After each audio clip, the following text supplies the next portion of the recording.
From the Southeast Asian capital city of the Philippines, 7,107 islands in total, Manila, I'm Art Bell, and howdy do. This is Coast to Coast AM, whatever time zone you happen to be listening in. All 24 of them, and I think it is confirmed now. There are actually 24. It's kind of varied around a little bit. I'm more than honored to be escorting you through the balance of the weekend. It's going to be a very interesting night. It's an Ed Dames kind of night. People out there absolutely love and love to hate Ed Dames. It's kind of an odd mixture of emotions that everybody has about Ed Dames. You know, they call him Dr. Doom, and there's a good reason for that, because he predicts a lot of doom-like things, doomish things, I suppose you could say. That's really not a word, is it? Doomish. It ought to be, though. Listen, the webcam photograph up there tonight is one of myself and Aaron, and that is Abydos. And we caught Abydos at a pretty good moment. So that's a pretty neat webcam photograph. You might want to take a look. coasttocoastam.com, of course. Listen, I don't just put things up to put them up. When I put something up that I think is interesting, it really is interesting. And there was a gentleman who went to visit the Vatican. And while he was at the Vatican, he had a camera rolling, a webcam, not webcam, but a video cam rolling. And there's no question about the fact that he caught a ghost in the Vatican. He caught a ghost in the Vatican. If it's not a ghost, I have no idea what it is, but it certainly looks good to me. I have not over the years posted a lot of these, but when I post them, they're pretty good. I want you to take a look at this, and I would like your analysis of what you think about this video. It's a Vatican City ghost, and it is right now on coasttocoastam.com. I looked at it earlier in the week, and I went, oh my God, this really does look like a ghost. So you let me know what you think. Now, yesterday I read an essay on the war on terrorism, which got a hell of a lot of response. Boy, did it get a lot of response. I am told that Major General Dr. Vernon Chung is indeed a real person. The essay was not written by him. It was something he apparently came across, then forwarded to an acquaintance via email, thereby attaching his name to it. And you know the Internet, inadvertently causing other recipients to erroneously assume he was its author. Who was, we don't know. Some attorney, we think, and something called a letter to my sons. So we're not sure, but it doesn't matter. It was the sentiment, the words, and the meaning that counted. So whoever did it, I agree.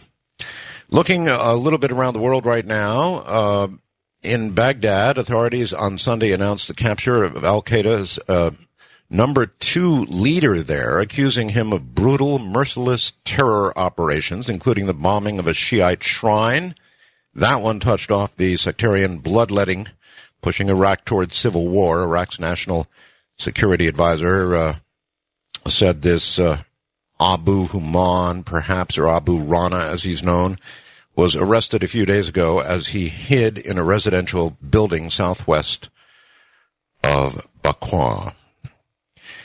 Iran, well, it looks like Iran is not making much progress. The UN chief got little satisfaction Sunday as the close of his trip to Tehran, snubbed by Iran's leader over international demands to stop enriching uranium and ignored the warnings not to incite hatred by questioning the Holocaust. Crouched alone in the silence of a locker room, a pro tennis player no more, a red-eyed Andre Agassi, twisted his torso in an attempt to conquer the seemingly mundane task of simply pulling a white T-shirt over his head. Never more than at that moment did Agassi seem so vulnerable, looking far older than his 36 years, wrestling not simply with his bad back, but also with 2 overwhelming and conflicting emotions. I know how you feel, Andre. I also have a bad back, and it continues to be bad for those who have asked. It kind of comes and goes, and I take Celebrex for my back, and it helps, but I still have really bad days. A candle in an apartment without electricity. Boy, those candles do in a lot of people. believed to be the cause of the city's deadliest and most heartbreaking fires in years now in Chicago. A blaze there Sunday that killed 6 children ages 3 to 14, some of whom screamed, "We're burning," as neighbors watched helplessly. The mother of most of the victims and 3 siblings were injured. That is kind of a look at the bleak world, such as it usually is. It's pretty bleak, folks. In a moment, we'll look at some of the rest of the news out there. I'm very skeptical about these kind of claims, and I've been skeptical about them for years. But this one seems to have legs, traction, as it were. So I'm going to read it to you, and I think there may be something to it. Wouldn't it be a miracle? A man who claims to have developed a free energy technology which could power everything from mobile phones to cars, that's right, automobiles, has received more than 400 applications from scientists to test it. I'm sure you've heard about this. Fox ran a big story on it. Sean McCarthy says that nobody was more skeptical than he when Storn, his small tech firm in Dublin, hit upon a way of generating clean, free, constant energy from the interaction of magnetic fields. Fascinating. I knew it would come that way. It wasn't so much a eureka moment as a get back in there and check your instruments moment, although in far more colorful language, said McCarthy. I'm sure. But when he attempted to share his findings, he says, scientists either put the phone down on him or refused to endorse him publicly in case they, might damage their academic reputation. So last week, he took out a full-page advert in The Economist magazine challenging the scientific community to examine his technology. McCarthy now says it provides 5 times the amount of energy a mobile phone battery will generate for the same size and does not have to be recharged. Within 36 hours of the advert appearing, he had been contacted by 420 scientists in Europe, America, and Australia, and a further 4,606 people had registered to receive the results. So, do we have free energy? Well, we don't know yet, and I guess we'll know soon, but this one does sound promising, and usually I skip over these, but this one really did catch my attention. There are 3 major storms now active around the planet, more developing quickly. Tropical storm Ernesto, of course, causing flooding along the U.S. eastern seaboard. Hurricane John struck Baja California, put a lot of people out of their homes, and a lot of people inconvenienced by not being able to get out of Baja. Super Typhoon Loke, that's the one out this way, has completely inundated Wake Island with 40-foot waves. After the entire population of 200 U.S. Air Force personnel were evacuated, Wake Island has a maximum elevation of 18 feet. So think about it for a moment. 40-foot waves. The island is only 18 feet high.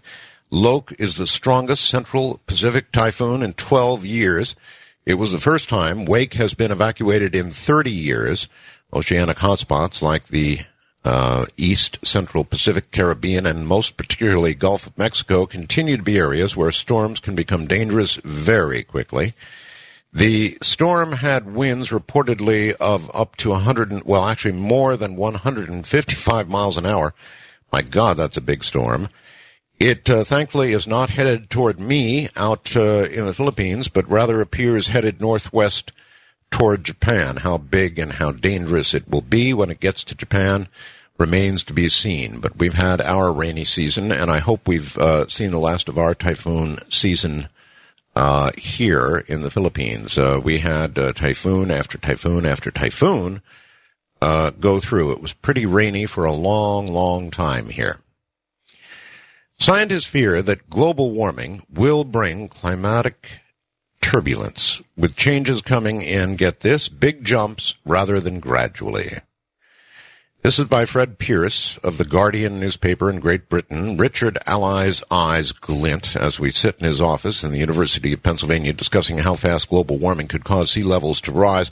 Scientist sums up his state of knowledge, quote, we used to think it would take 10,000 years for melting at the surface of an ice sheet to penetrate down to the bottom. Now we know it doesn't take 10,000 years. It takes 10 seconds. How can that be? Well, the article fortunately continues. That quote highlights most vividly why scientists are getting very panicky now about the sheer speed and violence with which climate change could take hold. They're realizing that their old ideas about gradual change, that would be the smooth lines on graphs showing warming and sea level rise and gradually shifting weather patterns, simply don't represent how the world's climate system works anymore. Dozens of scientists told me the same thing while I was researching my book, The Last Generation. Climate change does not happen gradually. In the past, it did not, nor will it in the future. Now, what they're finding is that scientists forgot about crevasses. What is actually happening is that ice is melting at the surface, then forming lakes that drain down into the crevasses in about 10 seconds. The water is at the base of the ice sheet where it lubricates the joint between the ice and the rock. Then the whole ice sheet begins to float downhill toward the ocean. These flows completely change our understanding of the dynamics of the ice sheet destruction, said Alley. Even 5 years ago, we didn't know about this. Well, this summer, lakes several kilometers across formed on the Greenland ice sheet, then suddenly drained away to the bottom.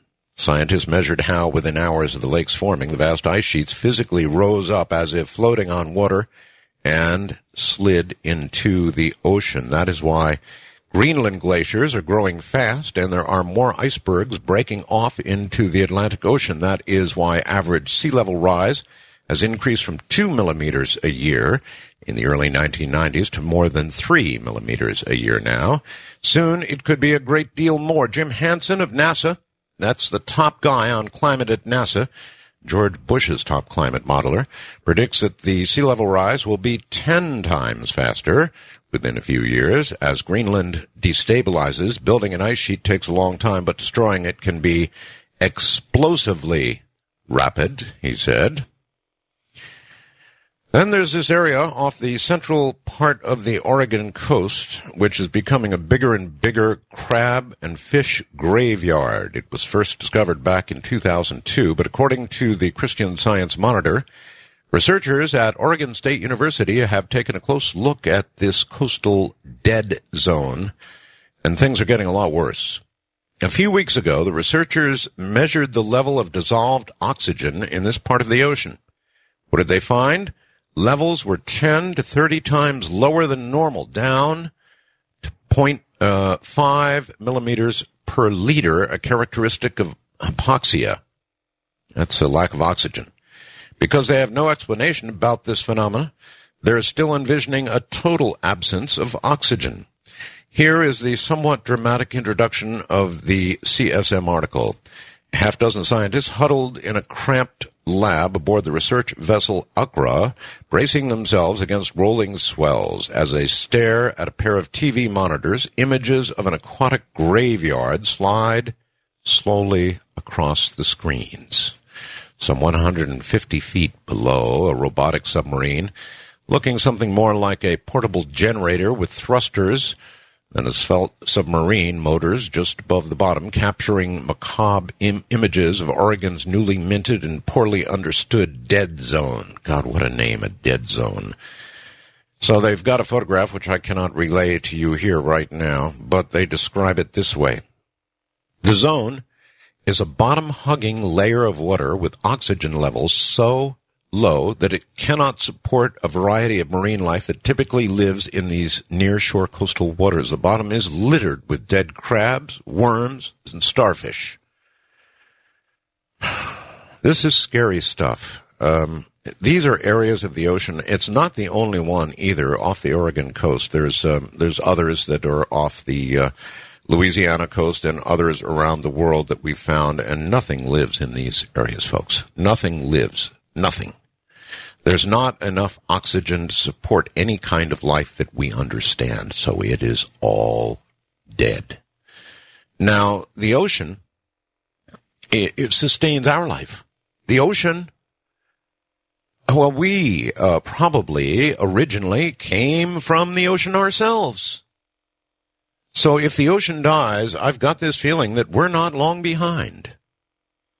We harvest a great deal from the ocean. It does a whole lot for us. I'm not a scientist. I can't tell you everything it does, but I have a distinct feeling that if the oceans of the world were to begin to die, we would too. Here's an interesting article. You all may recall the guest I've had many times about the God part of the brain. This article says the human brain indeed does not contain a single God spot responsible for mystical and religious experiences. Instead, the sense of union with God, or something greater than the self, often described by those who have undergone such experiences, involves the recruitment and activation of a variety of brain regions normally implicated in different functions such as self-consciousness, emotion, and body representation. The finding, detailed in the current issue of Neuroscience Letters, contradicts previous suggestions by other researchers that there might indeed be a specific region in our brains designed for communication with God. What it means? Well, the main goal of the study was to identify the neural correlates of a mystical experience, said study leader Mario Beauregard of the University of Montreal in Canada. This does not diminish the meaning and value of any such experience, and neither does it confirm nor disconfirm the existence of God. In the study, 15 cloistered Carmelite nuns, ranging in age from 23 to 64, had their brains scanned while asked to relive the most intense mystical experience they have ever had as members of that religious order. The nuns were not asked to try and actually achieve a state of spiritual union with God during the experiment because, as the nuns put it, God cannot be summoned at will. Joy and love. Nevertheless, the researchers believe their method was justified because previous studies have shown that actors are asked to enter a particular state activated the very same brain regions as people actually experiencing those emotions. As a control, the nuns were instructed to relive the most intense state of union with another human ever felt in their lives while in the Carmelite order. The study found that mystical experiences activate more than a dozen different areas of the brain all at once. One of the regions, called the caudate nucleus, has been implicated in positive emotions, listen to this carefully now, such as happiness, romantic love, underline romantic love, and maternal love. The researchers speculate that activation of this brain region during mystical experiences is related to feelings of joy and unconditional love, as the nuns described it. Isn't that interesting? Bayer Crop Science kept it a secret, that its genetically modified contaminated public food supplies, its rice, that is to say, was contaminated. The government was only too happy to help. Last week, the U.S. Department of Agriculture announced that the U.S. commercial long-grain rice supplies are indeed contaminated with trace amounts of genetically engineered rice unapproved for human consumption. The genetically engineered rice, also known as Liberty Link LL601, its genetic code had been modified to provide resistance to herbicides and is illegal for marketing to humans because it has not undergone environmental and health impact reviews, and the Food and Drug Administration was field testing from 1998 to 2001 under permits granted by the USDA, but Bayer Corp Science, the developer of the experimental rice, did not seek commercial approval for it. The contamination was only disclosed after Bayer notified the USDA itself. Currently, the government relies on self-reporting from food companies to determine genetically engineered contamination rather than a federal testing system. The USDA dismissed concerns that companies might not always self-report or even be aware of their mistakes, which would lead to further undetected contamination or unapproved genetically engineered food. It appears a separate company, now listen carefully here, a separate company first detected the contamination in January of this year, and that Bayer may have known about the contamination since May, but the government was not notified until July 31st. It took another 18 days for the USDA to tell the public. Now, the Japanese almost immediately suspended any imports of rice from the United States, so it had fairly serious consequences. Japanese are not wild about importing rice from the United States anyway. They're very what's the right word?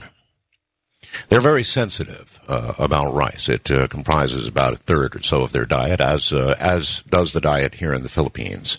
All right, we're going to take a break, and then we're going to do open lines for the next segment. Top of the hour, of course, Major Ed Dames. From Manila in the Philippines, I'm Art Bell. Oh, my God, I've got some very sad breaking news for you at this hour. The Drudge Report is saying the following: crocodile hunter Steve Irwin is dead. You know the guy, right? Steve Irwin. I think he's been on Coast to Coast, as a matter of fact. The crocodile hunter is dead. He was killed in a freak accident in Carnes, police sources said today. It's understood he was killed by a stingray barb, get this, that went through his chest and reportedly into his heart. He was swimming off the low Isles at Port Douglas, filming an underwater documentary when the tragedy occurred. I'm reading this just as I'm getting it. The Queensland Ambulance Service was called at about 11 a.m. That would be Australian Eastern Time. And an emergency services helicopter was flown to the cruise boat on Bat Reef off the coast near Cairns with a doctor and emergency services paramedic on board. Irwin had a puncture wound to the left side of his chest and was pronounced dead at the scene. Irwin's body is being flown to Cairns. His one report said that his American-born wife, Terry, was trekking on Cradle Mountain in Tasmania and has yet to be told of her husband's death. I hope she's not listening to this.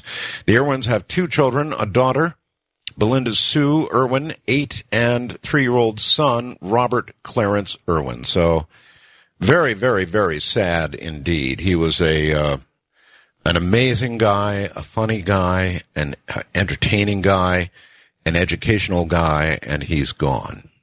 Gone at an awfully early age, and the world will be a sadder place without him. So sorry to hear about that. Again, crocodile hunter Steve Irwin, dead. He did die, of course, doing the kind of work that he does. But still, the world a far sadder place because of it. All right, to the lines we go. What a shocker. East of the Rockies, you're on the air. Hi. Hi, Art. Hello. The world's better with you, though. You're the best. I appreciate that. Thank you. I hope all the way from Columbia, South Carolina. I listen to you religiously every weekend. Thank you. I've been through all your struggles. I've been through a few, haven't I? I have a question. We just don't understand what is the year 2012, the Mayan calendar. What is that supposed to mean? I mean, are they trying to say that there's something to do with the end of the world, or what? Nobody knows for sure. You know, there are people who interpret it that way. The Mayans, for whatever reason, stopped writing their calendar at 2012. Now, that has a lot of people on edge for obvious reasons. I mean, it could mean that maybe it just means that whoever was doing the work passed away, or they just got sick of making new calendars. I mean, we have to hope for that. Otherwise, the Mayans knew something we didn't, and in 2012, everything just stops. Something like from outer space, or? Well, I wish I had more definitive news for you, but honestly, we don't know why the Mayans stopped, their calendar in 2012. It's a worrisome thing. But maybe from their point of view, it was long past when any of them were going to be alive, and so what the hell? That was enough calendaring to do. I don't have the answer, sir. Thank you so much for taking my call, and just know that there's people out here that just really, really like to listen to you. Thank you so very much, and take care. Yeah, I wish I had the answer to that. Everybody wants to know, why did the Mayans stop their calendar work in 2012? Was there a specific reason? I mean, they could have made a little notation there about, well, we're stopping our calendar work now because we're just fed up with calendars. We've been doing calendars forever and ever, and we're just sick of it. Or they could have put the end to worry us all, or it is the end to really worry us all. I don't know. Anyway, Mayan calendar 2012, that's it. West of the Rockies, you're on the air. Hello. Hello, this is Lori, west of the Rockies. Yes. Hi. I called your screener, and I was talking to her about when you had Dr. Rama Kumaraswamy, the Catholic priest, on March 5th. Yes. The fellow that passed away, I guess. I didn't know that because I was trying to get information as to how to get in touch with him. I had heard a rumor to that effect, but I didn't know it was confirmed. Well, she said it's so on the I'm website. very sorry. Yeah, I'm very sorry. Yeah, she said it was July 18th or 19th that he passed away, because I really enjoyed him, and I was really trying to get a hold of him. Do you happen to know if there's anybody taking his place doing exorcisms? No, I'm not aware of it. And, of course, as you know, there have been others over the years that I've interviewed and that I've lost, and no, I don't know immediately that there's anybody taking his place at all. I don't know, in fact, who does exorcisms anymore at all. I think that it is being done, and I would very much like to be contacted. If there is another Catholic priest out there that is currently doing exorcisms and would like, I hesitate to use the word publicity, but would not mind being interviewed by somebody like myself, I certainly would like to be contacted. And as a matter of fact, let me give out my contact information. I love hearing from all of you. And if there is another Catholic priest, or one of you knows of a Catholic priest, Malachi Martin was, of course, another example. And Father Martin and I were very, very, very close. Gosh, we were close. We talked in private moments about things that I still cannot talk to all of you about, because I promised. You give a promise, you keep a promise. At any rate, if there's anybody out there of that genre that would be willing to be interviewed, I don't know how many people like being interviewed, some I suppose, but who would be willing to be interviewed about exorcisms, there's a very great deal of interest in this in the audience. And so please contact me. I am Art Bell, ARTBELL at AOL.com, or artbell@mindspring.com. That would be ARTBELL lowercase at mindspring, MINDSPRING.com. That's artbell@mindspring.com. Wildcard line, you're on the air. Hi. Hello, Art. Howdy. Art? Yes. Yes, it's Robert in Toronto. Hi, Robert.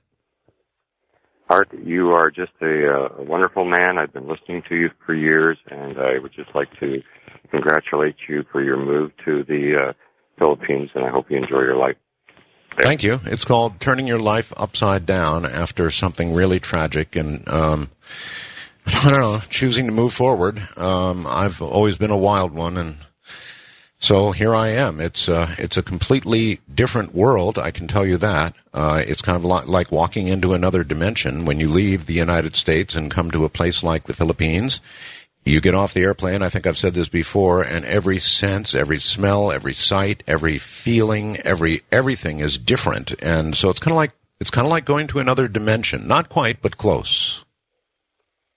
Well, we're just happy to have you back on the air. Oh, it's good to be here, there. believe me. Okay, I'd like to talk to you about time travels. I know this is one of the things that has always interested you. And I just want to put it from the perspective is that if we pick a point in time that we're leaving from, let's say now, and a point in time of where we're going back to, whatever time, where is this all in relationship to the expansion of the universe and where everything is organized in space, never mind time? Because if I'm leaving Earth at this point in time, and say going forward to a destination on Earth at say 1,000 years from now, just where is Earth 1,000 years from now? Well, hopefully time-space takes care of that problem. But I mean, you're absolutely right. Earth, of course, is in orbit about our sun, and beyond that, everything is moving. So, frankly, if you came back to the same spot, more than likely, you would come back to empty space. Now, hopefully time and space itself in that kind of movement would take care of it, and you would land on the Earth of, however many future or past years you had designated. Otherwise, you're trying to suck space. Well, that's my point, and it's good to hear some wishful thinking, but at least it was a good answer, Art. All right. Take care. Yeah. Time travel, for whatever reason, has been a lifelong fascination of mine, and for that matter, it brings up another topic. I know that there are people out there working on time travel. There are people building machines. There are people getting closer and closer to the possibility of time travel by various means. And if you're one of those people and you're really serious, God, by all means, contact me. And that brings up another topic as we lose those that we have talked with throughout the years. Boy, if you live long enough, you sure do you get to see an awful lot of people leave this earth. But I'm still here. So if any of you out there are seriously working on time travel or know somebody who is, again, please contact me. That's the kind of interview that I really, really want to do. I'm Art Bell at Mindspring.com. That's probably the major one. You can reach me at artbell at AOL.com as well. But anybody involved in time travel, oh, by all means, here I am. West of the Rockies, you're on the air. Hi. Hi, Art. I've been listening to you since 1985 at KDWN. A long time. Yeah, that's a long time. Before you got into the wild stuff. My question is, when paleontologists talk about dinosaurs becoming birds, they talk about their bones becoming thinner and hollow and they develop wings. If I flapped my wings for 1 million years, I couldn't become a bird. Have you ever thought of having a paleontologist, maybe like Jack Horner, on the air to see how they come about these wild fantasies of... All right, no, wait a minute. Wait, hold on a sec. I don't think they say dinosaurs became birds. I think they're saying that birds are the last surviving representation of dinosaurs. They don't say that dinosaurs, suddenly became birds. Well, they're talking but birds about are as old as dinosaurs, so they're sort of part of the dinosaur family, and they're still around. They talk about dinosaurs developing feathers and eventually flying. This to me is just poppycock. You can't... Well, it's poppycock to me too. I don't believe that. Well, that's why I wondered if you'd thought about having Jack Horner or some other paleontologist on the air to talk about how the evolution of dinosaurs into birds or whatever they became, and what their theory is about how they became that way. Because, like I said, they talk about dinosaurs developing horns for self-defense. I can't develop a horn if I wanted to. Well, why don't you try? Yeah, be a good idea. And if you do, I want pictures. No, all right, I'll take your suggestion to heart. Why not? All right, I asked George, maybe he'd get somebody on. All right, take care. Sure. I think, though, that you've got it wrong. You seem to be sort of saying that dinosaurs became birds, and I don't think that's the way it happened. I think birds are just said to be the last remaining dinosaurs, not that a T-Rex suddenly sprouted wings and began to fly. That certainly is more than just a little unlikely. Let us go to, let's see, so many choices. Let's go here and say, I think from Los Angeles somewhere, you're on the air. Hello. Yes, that's correct. Jim in Los Angeles. Hello, Jim. I hear you on KFI tonight, but sometimes I hear you on the station that puts more in the air than Area 51. Oh? No. Yeah, for real. Are you from the Pahrump area? I am sometimes from the Pahrump area. Actually, we've crossed paths a few times on the phone, on the air and off the air. KNYE, of course, continues the great tradition of oldies during the day and this program at night. It's a good combination. I think so. I was calling today to share something with you about the Philippines. All right. I know that a lot of times callers are asking you things about it, and I just recently discovered something that was worthy of passing along. Fire away. Do you enjoy ice cream? I keep a constant supply of chocolate ice cream in the freezer. Yes, every night, sir. Well, may I direct your attention to an ice cream product of the Philippines? I don't recall the brand, so I know there's no plugging involved, but it was made with cheddar cheese. Really? And I don't know if that sounds good to me. It worked. I never would have thought of it myself, but nor me. No, I was with my lady friend who was a native of the Philippines, and she was pointing out these this stuff in an Asian store, and sure enough, ice cream made with cheddar cheese. Doesn't sound appetizing to me. Well, I can almost imagine. If you imagine the smell of cheddar cheese and you project it into some ice cream, I don't know if that seems right. No, I I would have thought that it would be about as bad as taco sauce in ice cream, but it really, really worked. I mean, it's a rich dairy product in a rich dairy product. Uh-huh. Yeah, I'm a gigantic fan of ice cream, and sitting watching television, watching a movie or something at night, inevitably I reach out and grab about a pint of ice cream and down it.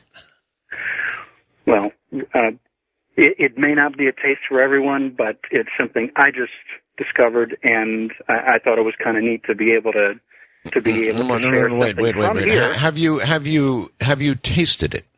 Yes. And? Oh yeah, I thought it was great stuff. I wouldn't have suggested it otherwise. Uh-huh. Do they actually call it cheddar cheese ice cream? It's a queso real or something along those lines. But yeah. All right. Well, I'm always willing to try something once, and so if it's Filipino, I'm sure we've got it here, and I'll look for it. Yeah. In the ingredients, it really says cheddar cheese. All right. You're on. I'll give it a try. Thank you very much. But I am a big fan of ice cream. In fact, right now I would say I've probably got about 1.5 gallons of ice cream in the fridge awaiting me. First time call. No. Wildcard line, you're on the air. Hi. Hi, Art. Tiff from L.A. Hey, buddy. Hey, what's happening? The reason why I'm calling is because you were talking about how your back hurts really bad. Well, I used to have back problems, too, because growing up, I took karate, and I used to get punched, hit, and thrown on the floor, and I, messed up my back. And about few years ago, I got hit by a big rig, and my back was totally messed up. But then I read a book by this guy named, an MD by the name of Dr. John Sarno, and he was talking about back pain. And he said, you really don't need drugs or anything. And basically, he essentially talked about mind over matter, and my back pain was gone. Well, you're a lucky one, buddy. That's all I can tell you. My back pain was born originally of a fall that I took off a pole, and I came down on my butt and my elbow, and it impacted L4 and L5. Now, this has haunted me forever. I have good days and bad days. Most times when I wake up in the morning, I'm sort of bent over at an odd angle for about an hour. Then after about an hour, I'm just fine. Incidentally, John of Guam says, hey, Art, you're on live this afternoon on Guam. Normally, we record and time shift the show, but it's Labor Day today, so our afternoon drive team has the day off. Thank you, John. So hello over there in Guam. That's pretty cool news. I'm here in the Philippines where it also is afternoon. I'm not quite sure what time it is in Guam. It's about, make that, I don't know, about 1:53 and 30 in the afternoon here in the Philippines, and I assume sometime in the afternoon on the island of Guam. That's really cool. So hi in Guam. And by the way, I'm looking for somebody on the island of Okinawa. So just in case the station in Guam makes it all the way to Okinawa, if anybody on the island of Okinawa is there, I need a favor by somebody on the island of Okinawa. So email me if you would. Again, artbell@mindspring.com. Let's go to east of the Rockies. Okay, I'm instructed I need to take a break, so we'll do that and be right back. Radio's absolutely in my blood. It runs through my veins, and occasionally that happens. I totally forget to take a break. I get so involved in what I'm doing, and these calls have been so good that I totally blow off and they hate that. They really hate it because the commercials totally support this program. Wildcard line, you're on the air. Hello. Hey, Art? Yes, sir. Hi, my name is Mario. I'm calling from San Antonio, Texas. I'm a totally blind listener of your show, and I understand that you are a radio person through and through, and I'm curious about ham radio, and I was wondering if you could tell me a little bit about how a person gets started. All right. I see I'm right up against the end of this hour, so I will do exactly that, my friend. I'll come back and say a few words about how to get started. From the Philippines, I'm Art Bell. Hi, everybody. Coming up in a moment, Ed Dames. I've got a couple things I want to cover very briefly, and one is amateur radio, ham radio. And there are a lot of people who think that ham radio is passé now that we have the Internet. Not true. There is nothing in the world like the magic of sending your voice around the world on shortwave radio. There's nothing like the magic. I mean, yeah, you can do it on a computer, and you can even have a video conference, but bouncing your voice, courtesy of radio frequency off the ionosphere around the world, there's nothing like it in the world. So I don't know what I can say. Contact a local club in your area. There's ham radio clubs in most towns across America. And get involved. They will escort you through the licensing process, help you through the licensing process, and probably help you with equipment. There's endless amounts of used equipment out there. And by the way, I've got all my ham equipment here in the Philippines with me. I have yet to get to it. I've got to go down and go through the. We have a licensing exchange system with the United States here in the Philippines, and so I've got to go present my license and get a license, and then I've got to get an antenna up on the roof. Now, that may be a little more difficult than one might imagine, even though I'm very near the roof. I'll have an antenna 200 feet in the air. I have made several trips up scouting the roof. They're doing a little work on the roof right now, so I'm waiting. I'm also waiting for the official end of the rainy season so I don't attract lightning. And then, by hook or crook, I'm going to get an antenna of some sort up there, and I'm going to get on the air. It's been not the highest priority, but it's one that nags at me, and it's going to happen soon. The other is, when we finish the show this evening, my wife Erin heard that a British group that she has loved all her life called Westlife, I don't know how many of you have heard of Westlife, are coming to Araneta Coliseum in Quezon City.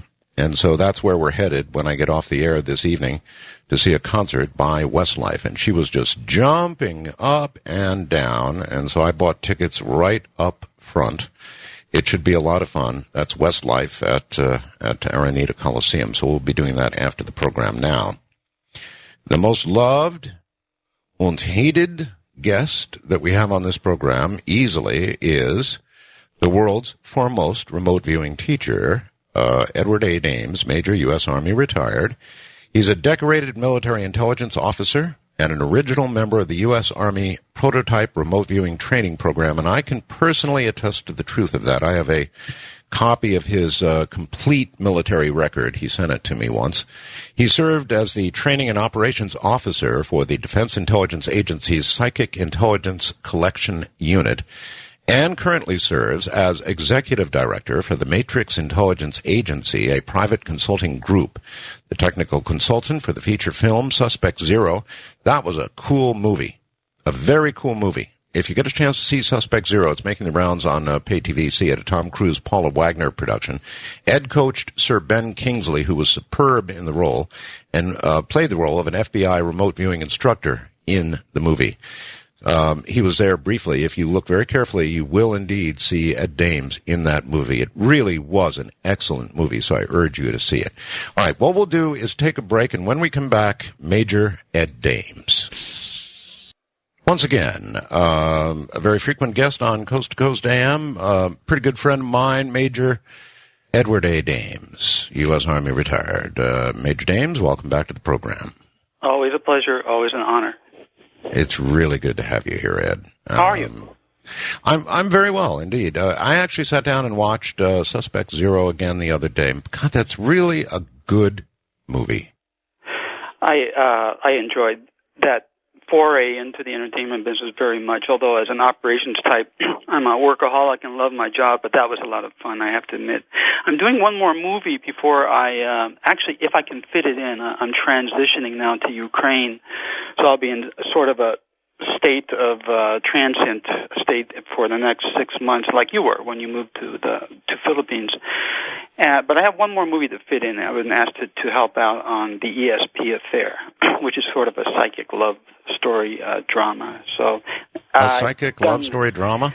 It is about a rogue member of a former unit similar to the one I was in DIA, a psychic collection unit, who was kicked out and then uses his alleged powers to seduce a civilian woman. It has an interesting twist at the end, too. And they want me to do a cameo in that movie as well, too. No kidding. Okay. Well, Suspect Zero, when I first started watching it, I guess I didn't get it exactly at the first, and you really weren't meant to. But, at the end, I thought, God, that was really a good movie. And so I watched it a second time, and I don't do that with a lot of movies. Hey, listen, Ukraine, you're marrying a Ukrainian young lady, yes? I am indeed. Not quite. So does this mean you're going to move permanently to the Ukraine? Yes, I'm in transit status now. I'm closing up shop here in California. I'll still keep offices in Ann Arbor, Michigan, and Las Vegas, Nevada.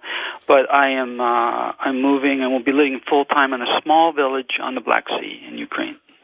Wow! I wonder if it's going to be possible to actually interview you from there.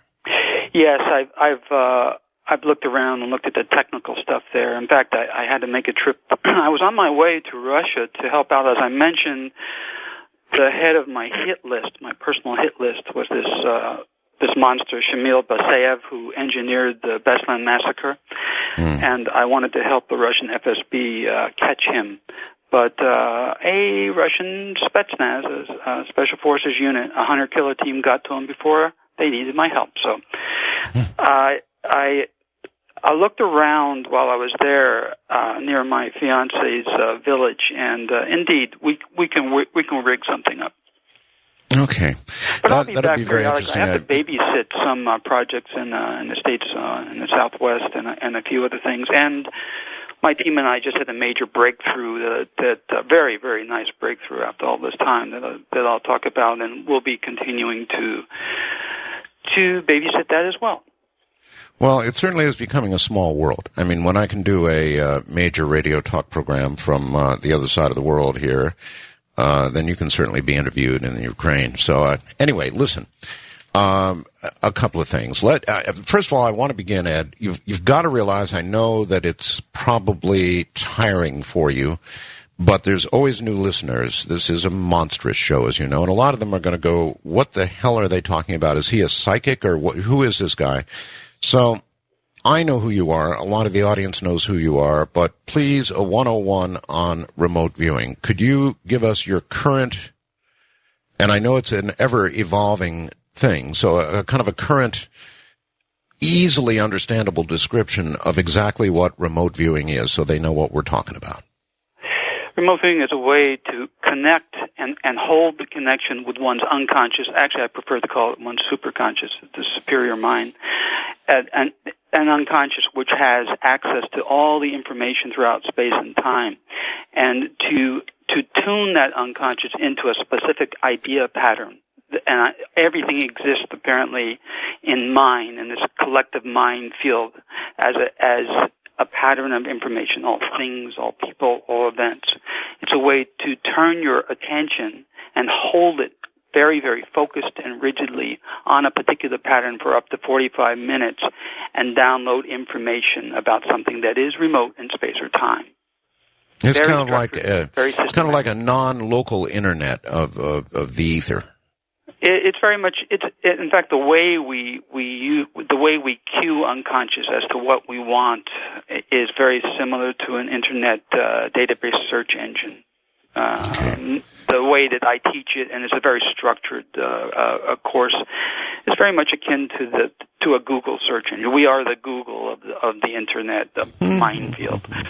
All right. Actually, the remote viewing program that Ed was involved in was funded by the CIA for 20 years. All of that broke on Nightline some time ago. Some years ago now. I'm sure many of you recall that. Many don't. Yes, Nightline broke the story that the CIA funded this whole deal for about 20 years. Now, I've always maintained, and I still do now, Ed, that if it was a success, more than not, despite embarrassments such as they may be, perhaps they closed that particular operation. I don't question that. But if it's really useful, they would be, and I think probably are, secretly still using it today. Well, I'm the keeper of the keys. As the former operations and training officer of the unit, and I was the only one that held both of those hats. I took the technology and over 20 years developed it operationally. We'll have more to say about that. But I would like to jump forward to right now about something that has just happened, a very neat breakthrough that you will find exciting. Your listeners will be interested in too. May I? All right. Can I say just one thing before you do that? And that is, I think you just got a hit. You were on the air with George, apparently, and said that Carr was not the Ramsey killer when everybody thought surely he was. And I guess that's got to qualify as a hit, yes? Well, George asked me to come back on because my company had done some work on that case. In fact, we turned over our data to the DA's office and the FBI, stating, well, when Carr was arrested, we looked back at our data. I looked at the file, and I said, this is not the guy, because the way we were describing this individual who broke into the house, he was much more athletic and muscular than Carr is, albeit it's been 10 years. But this person was very, very strong, very athletic and strong, and Carr does not fit that profile. Good enough. That's a hit. Okay, Ed, proceed. I'm sorry. Okay, now this is a pretty neat thing. It's neat. It's taken a lot of time to do this. I have been working with my partner Brent Miller on numeric techniques. We were attempting to do some code breaking and using the techniques to predict lottery numbers too, which, as people who go to my teaching website can see the winning lottery tickets. So we think that's pretty neat. Only the daily 3 tickets we're able to do that, and we can teach those techniques. But something happened during the research and development on what we call remote viewing geofix, how to determine exactly where a person, let's say, is on the globe. We could not do that originally. We couldn't do it. You could give us the name of a person. We could describe the person's location and their conditions and positions and all of that, but we could not tell you as a group where that person was without at least 2 weeks' worth of work. And the geofix techniques fix that. We'll talk more about it. But there were spin-offs of this technique. One of the spin-offs that Brent Miller, my partner, was working on was predicting, he lives in Las Vegas, and he was saying, well, we can use this to predict the outcome of games, football and baseball games, and wager on them. So he started going off and doing this. And he was so successful, he was winning thousands of dollars in parlaying. A parlay is when you take all these long shots and say, this long shot's going to win, this long shot's going to win, this one's going to win, and you put them together. No, wait a minute. I'm very familiar with parlays because I did a lot of betting on football when I was in Las Vegas. Parlay is not necessarily all long shots. Parlay is just a series of 2 or 3 or 4 bets, however many, not necessarily all long shots at all. You can bet that a team will lose or a team will win, and it's all about the point spread. So was there any confusion there as he was doing it? In other words, for example, a team could win, Ed, but not make the spread, and you'd still lose your money. So it would have to cover the spread, right?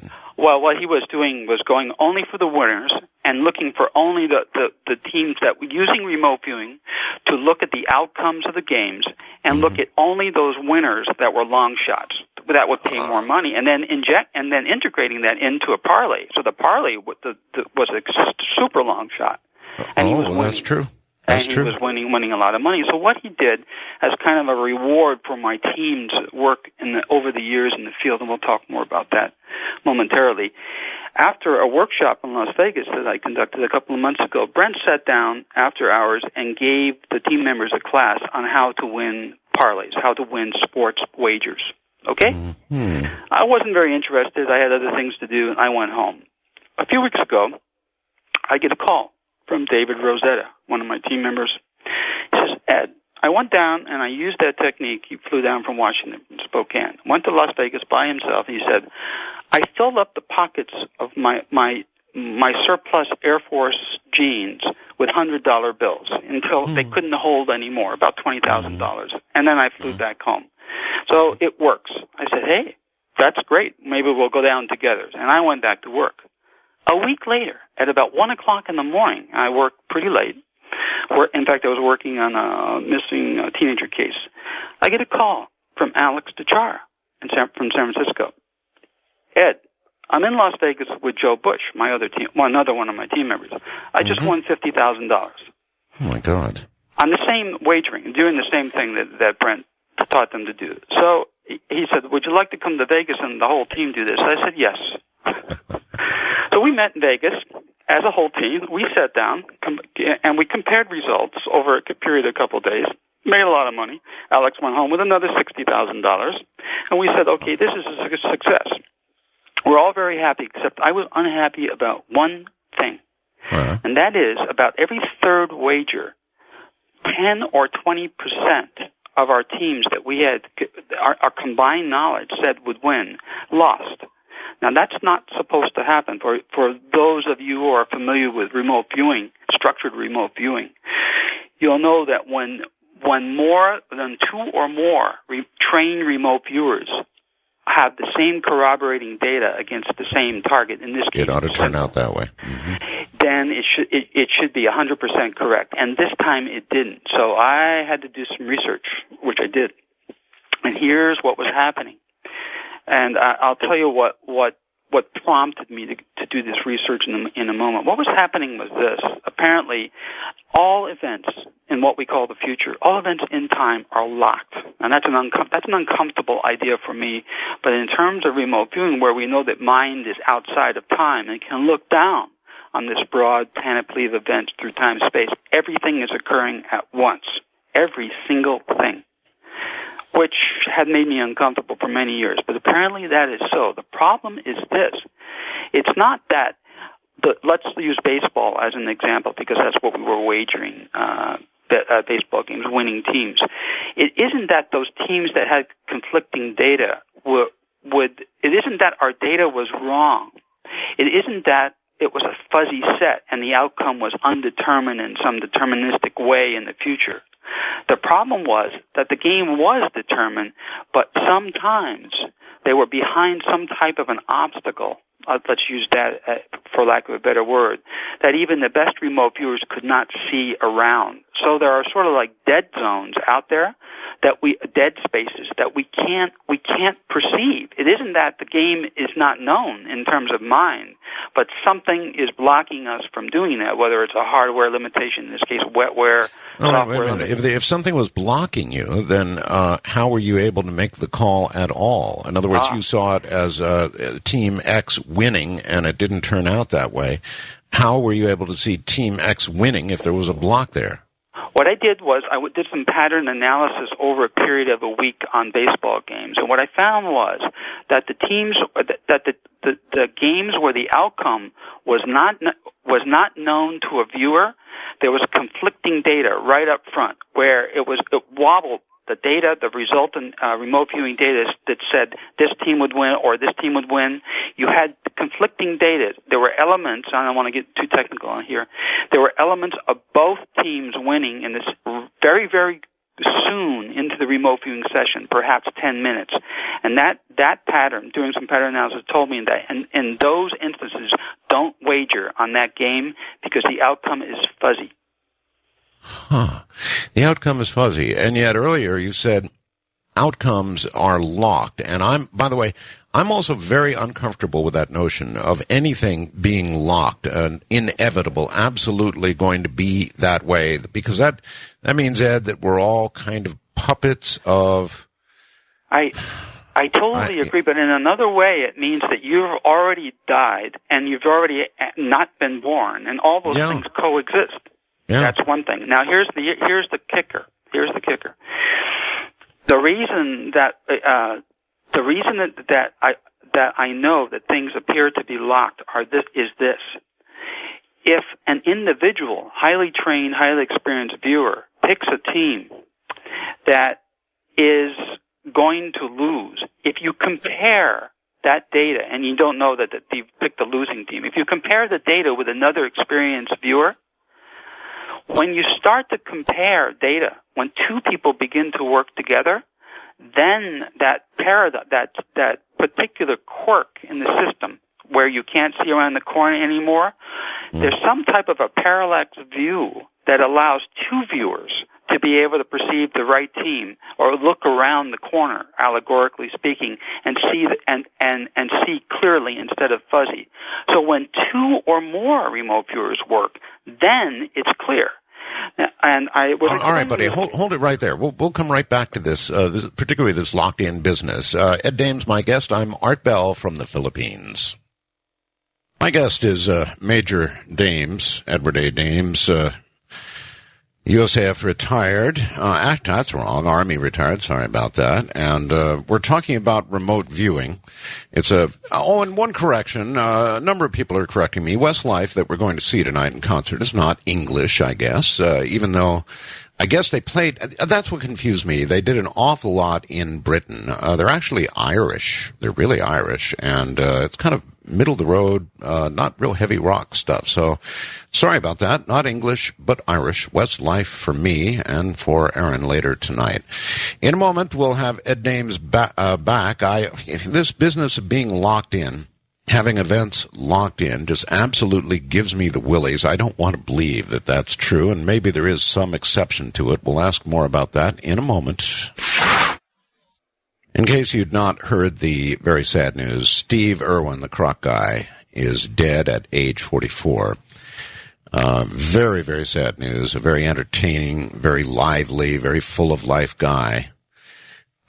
Dead at 44. Very, very sad. You'll see it breaking in various places. I think it was first broken on the Drudge Report. At any rate, many, many people fast blasting me about that. We did indeed cover that in the first hour, but a lot of people just hearing about it.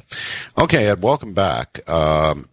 Again, this part of remote viewing, this part of actually the whole range of subjects that I talk about on Coast to Coast AM has always bugged the hell out of me, and that is that life is sort of a predetermined dance, that we're all marionettes doing exactly what we're forecast or predestined to do. And that cannot be, it just can't be totally true, Ed, because I've talked to you in the past about this. There are circumstances under which you might, for example, remote view your own death, crossing the street, hit by a truck or something, and then avoid that completely, thereby changing what otherwise is an outcome that's locked in, right?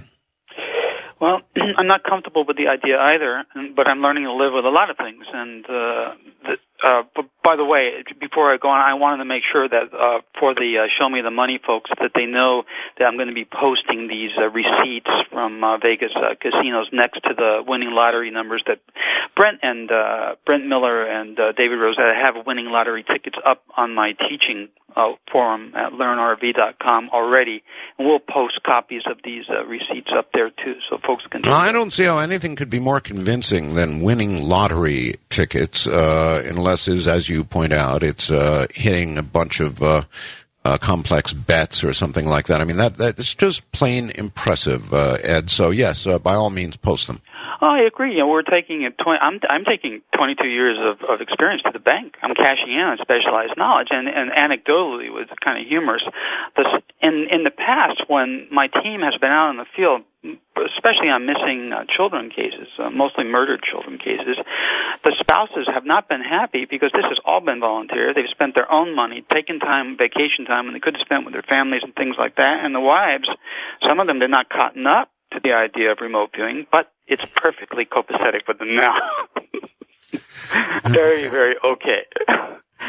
All right. Well, that's very convincing stuff, Ed. There's no question about it. It really is convincing. If you hit lottery again and again and again, and you know what else? I don't blame you for trying to make some bucks doing it. There's nothing wrong with that. Traditionally, though, in this line of work, a lot of people, witches, people who do that, that sort of thing, they've always said that really you cannot use this sort of thing for self-enrichment, and if you do, somehow the cosmos is going to strike back at you, and it's not a good thing to do. And you're saying that's really not true, huh? That implies to me a connection between spirituality and mind and focused consciousness tools, and I don't see that connection. We don't lose or gain any more spiritual connection when we remote view. So I don't see the connection there. You can use it for whatever your intent is one thing, and then your focused attention is another. You can use it for whatever you want, but it has nothing to do with one's spirituality. Spirit's a different thing. Mind is... Well, is it really? I mean, a witch, for example, Ed, will say that if she does something negative, that it will come back to her times 3 or times 10, or, a multiple of the bad stuff that you wish upon somebody else is going to bounce back at you if you've done it with ill will. Do not suffer a witch to live. No, just kidding. I mean, that's one opinion. That's an opinion. What I've seen from experience on the streets and in the trenches is quite different. I've seen some of the best remote viewers, well, just about lose their souls, and some remote viewers who didn't think they had a spirit, gain one and by getting more in touch with their unconscious, which does appear to have better connection with one's spirit. So I just report what I see. How are you and Aaron Donahue getting along these days? I don't have any connection with Aaron. He went. He was a good remote viewer, a good student. He went from being a good remote viewer to all of a sudden a psychic, to then a prophet, and then his followers now in the cult that he's in call him a saint. So I call him psychotic myself. That's just some fall by the wayside. Aaron did. Yeah, you guys just never have gotten along, have you? Oh yes, we did. Yes, we did. Or for a period of time, I guess. Always. He was a very good student. We had good times together. We did some great work for Japanese TV together too. But he actually is a very interesting guy, Ed. He's on the kind of the dark side of things, but as in terms of doing an interview with him, he's a fascinating guy. Yeah. So would Adolf Hitler be? Mm-hmm. There's lots of fascinating folks out there. Idi Amin. That's it. Take it easy on him there, bud. Hey. Well, I mean, he was trying to make people die who did not agree with him by casting curses at them a few months ago, and now I hear he's preaching love. So at least. Oh yeah, okay. Let's talk about that. That's remote influencing. I mean, when you're talking about killing somebody with your mind, you're talking about remote influencing, right? Is that possible? It is, we found as a group. The KGB Extrasense team, Extrasense is the Russian word. I'm crashing on Russian now. My marriage is like 300 village people all looking at this guy who doesn't speak Russian very well, so I'm crashing on that. Extrasense is the term that Russian uses. It's a catch-all term for psychic performance, and it also includes healing, and including distant healing too. So the KGB Extrasense team, they were effective to a certain degree in influencing minds and injecting ideas into people's minds, keeping them awake, that kind of thing, in terms of harassment. Beyond that, however, in terms of material influence, they didn't seem to be very successful. And we have found in our line of work that a similar thing exists. You can induce thoughts, ideas, even dreams. And in fact, that's the basis for this movie, the ESP affair that I'm technically consulting. You can do that, but you can't stop hearts and those kinds of things. Although people work a lot, Ed, with biorhythms and things like that, where they learn to affect their own heart rate, as an example. And if that can be done, and if there is external influence at some level or another possible, one would think, well, maybe you could stop a heart or cause it to go into a condition that's not favorable. Well, that's the premise for how voodoo works right there. You have a belief system, and then somebody else does influence your mind, and then it kicks in biophysiologically, But that's sort of a indirect approach to what we're talking about. And you have to have the mindset first. What I think you're suggesting is that you can, unbeknownst or unwitting to someone, affect them physiologically other than going through their unconscious first. That's right. Yeah, no, I haven't seen that yet. They have to be primed for it. That's how voodoo works. But, voodoo, though, does work. You're saying it does work? Yes, that's how they get away with it, yeah. Mm-hmm. Let's talk a little bit again about the nature of time. I mean, straight out, Ed, is it or is it not possible to remote view something, as in somebody's death, and then have that changed? In other words, do something to prevent it? The problem there is, paradox notwithstanding, or possible paradox notwithstanding, is the act of doing that itself part of predestined? In other words, does destiny say, well, there's going to be this person that remote views your death? You know what I mean? And it's all choreographed to begin with. That's what I suspect is true now. I did not ever anticipate something like that 20 or 10 years, even 10 years ago. But unfortunately, or fortunately, as the case may be, I am having to come to grips with what appears to be factual. I wanted to think time was, the flow of time was like a big river. That's how prophets could see way in the distant future. And that mechanical things or geophysical things that didn't have any human influence or on them, or weren't subject to the vicissitudes of humans or human ideas or thoughts or decisions, would just be locked in, and that would be easy to see. Because as remote viewers, we knew years ago that it was very, very easy to foresee geophysical events, but very, very difficult to foresee human actions because we didn't have the expertise, it turns out. That's the reason. That this river of time, all the events are flowing. You can look down the river and see where things are going, but the individuals, their lives were like little epiphenomena, eddies in the current that would sometimes pop up and disappear in the sides of the river, that the edges were fuzzy. That's how I wanted to look at things, so that there was a possibility of not being locked in or predestined in the ways that you and I are talking about it now. But it appears empirically, what we've on the streets have noticed over the years is that may not be the case. All right. You are now able to apparently to pinpoint people's locations. Now, you know me over the years, Ed. We've done a gazillion interviews together and so forth and so on. So here I am on the other side of the world. You know that I'm in Manila in the Philippines, but you don't know precisely where I am. Can you take on the job of attempting to figure out exactly where I am in Manila? Oh, absolutely. But what we do is we wouldn't go for a moving target. It takes too long to establish that. So we would go for your residence, or let's say we didn't know you and somebody gave us your name. We would go for your workplace and then your residence. And in this case, they're probably the same. So we would target your residence, your primary residence, because. All right. Well, have at it. I guess I'm saying go ahead and do that. See if you can do it. I believe pretty firmly I've not announced exactly where I am really? Here in Manila. Really? So That's fun. All right, just a second, let me make a note so I don't forget. I'm blonde and I'm getting old, so this Alzheimer's sucks. Okay, residence. Yeah, that would be fun. That would be really fun. You see, my team needs a break from all this money making stuff too. So that's a fun project. All this nasty money-making stuff. Right. Yeah, we're finishing up some other projects. So that's a fun thing to do. All right. Well, have at it. I'd be extremely interested to see if you can pinpoint where I am. And if you can, you're welcome to say so on the air, and we'll see if you can do it. And then I also thought tonight might be an interesting night when we get around to the phones later to let the audience suggest some possible remote viewing jobs for you.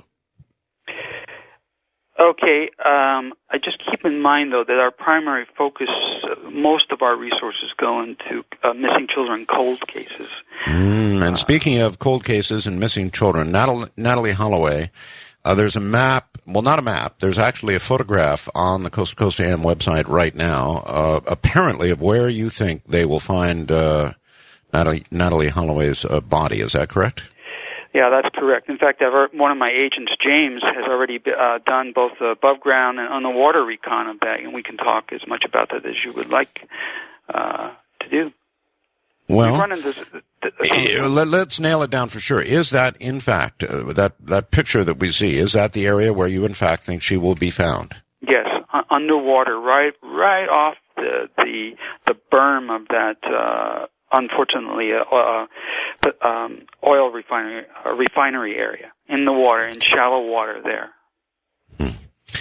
All right. Another hit that I'm sorry to think that you're getting close to, but I mean, every day the news points more and more and more toward it, is North Korea detonating a nuclear weapon. Now, I think your original prediction was not necessarily that they would detonate a nuclear weapon.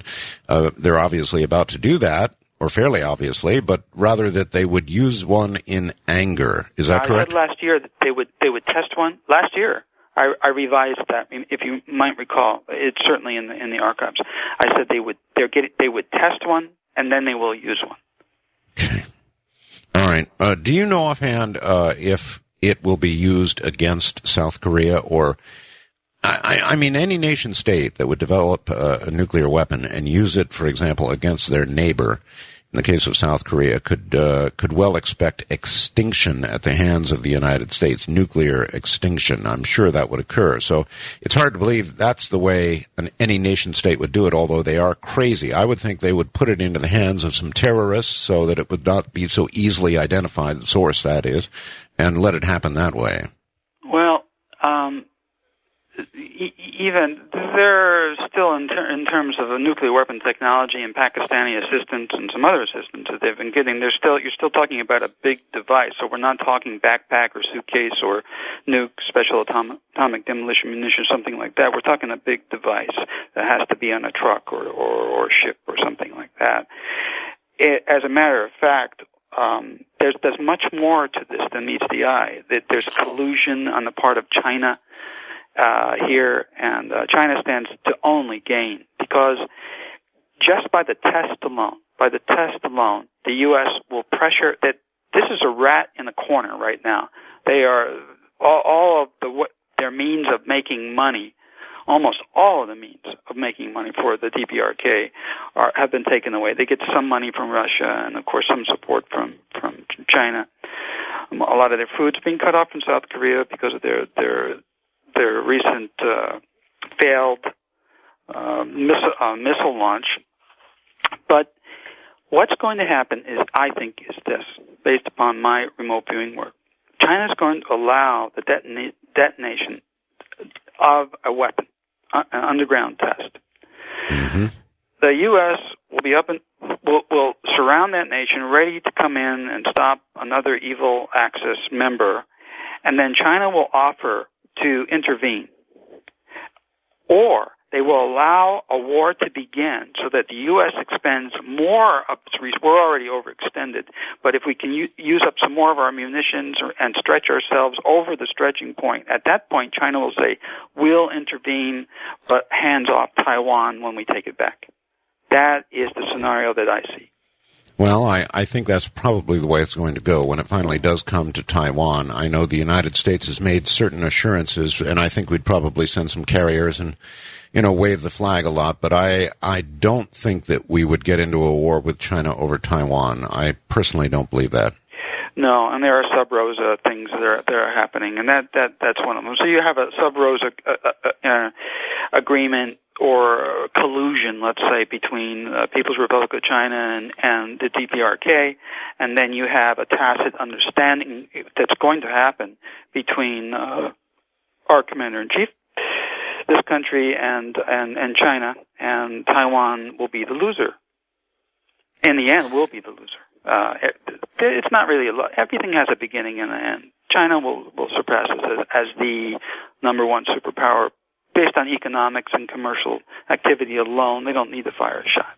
Can you estimate when that will occur, Ed? I know that China eventually will surpass us if nothing untoward occurs between now and that point. I don't know when that point is going to be. I know their industrial revolution is well underway. I mean, it's wild in China. I'm going to fly to Hong Kong here in the next 2 or 3 weeks. It's about an hour and a half flight from here, so it's very easy.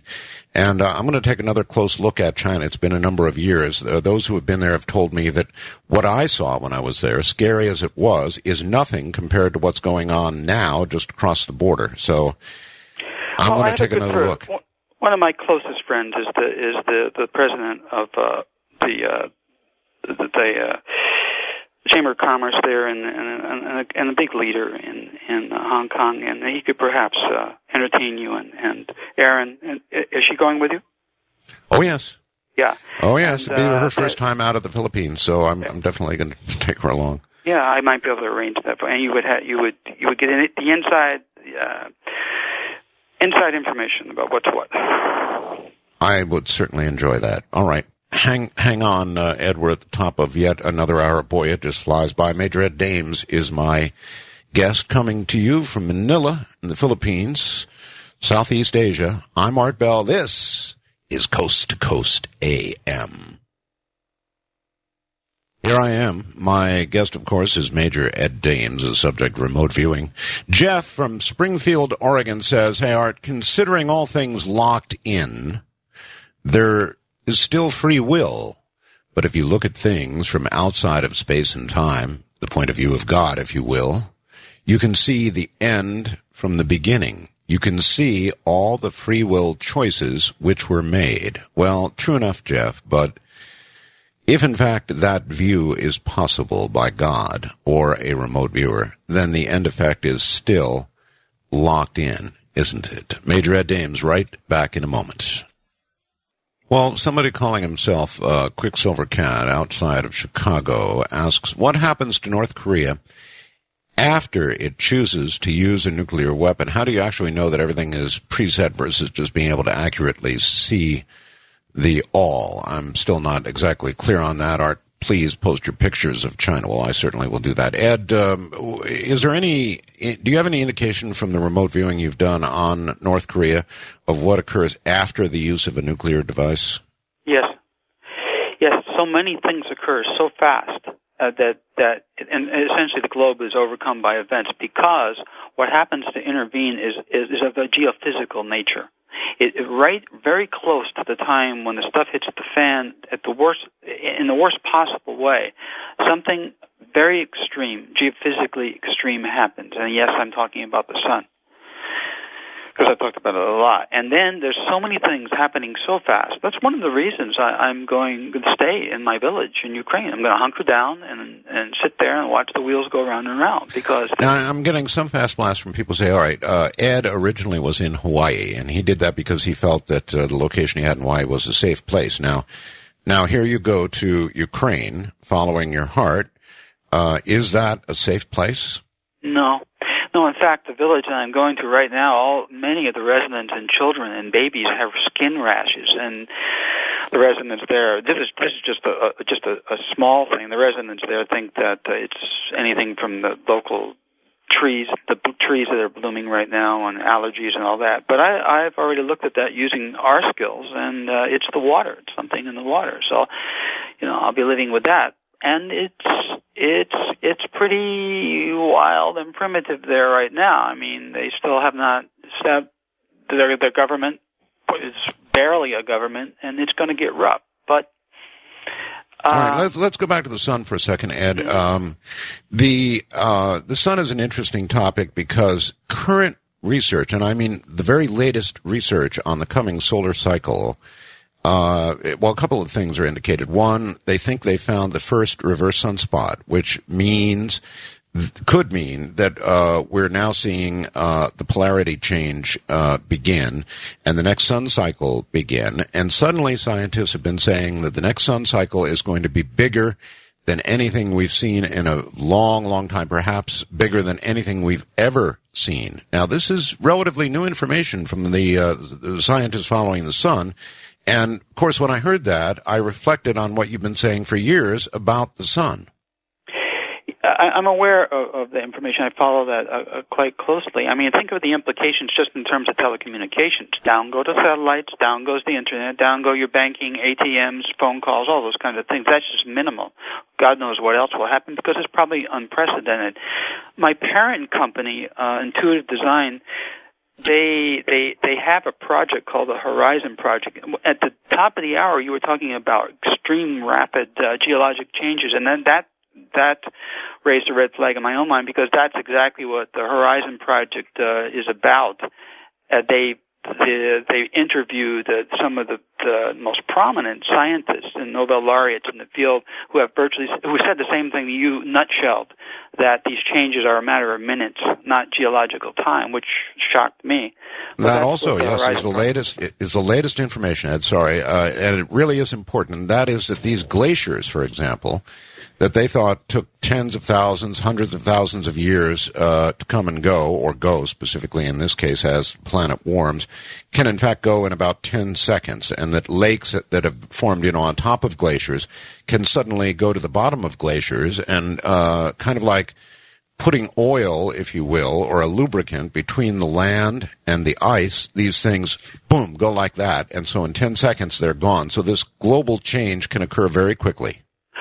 I've always been intrigued by a couple of prophets of old who said there's a point that's reached in the future where everybody on Earth falls down. They can't stand up. Everybody falls down momentarily, and I'm thinking, ooh, that can only mean one thing if everybody at the same time falls down. And you know what that is. That's an axis shift. But I prefer not to think about that. Well, whatever you can only handle so much, doom and gloom. Even Dr. Doom can. Even Dr. Doom, huh? Oh, by the way, you stand by the very worst of the predictions that you've made, or have any of the really? And you've made some rough ones over the years, Ed. They all still stand? They stand. In fact, there's even more, but I've stopped talking about them. The worst one I've seen so far is that I did not pick up earlier is the contamination of genetically modified crops and the damage that it will do.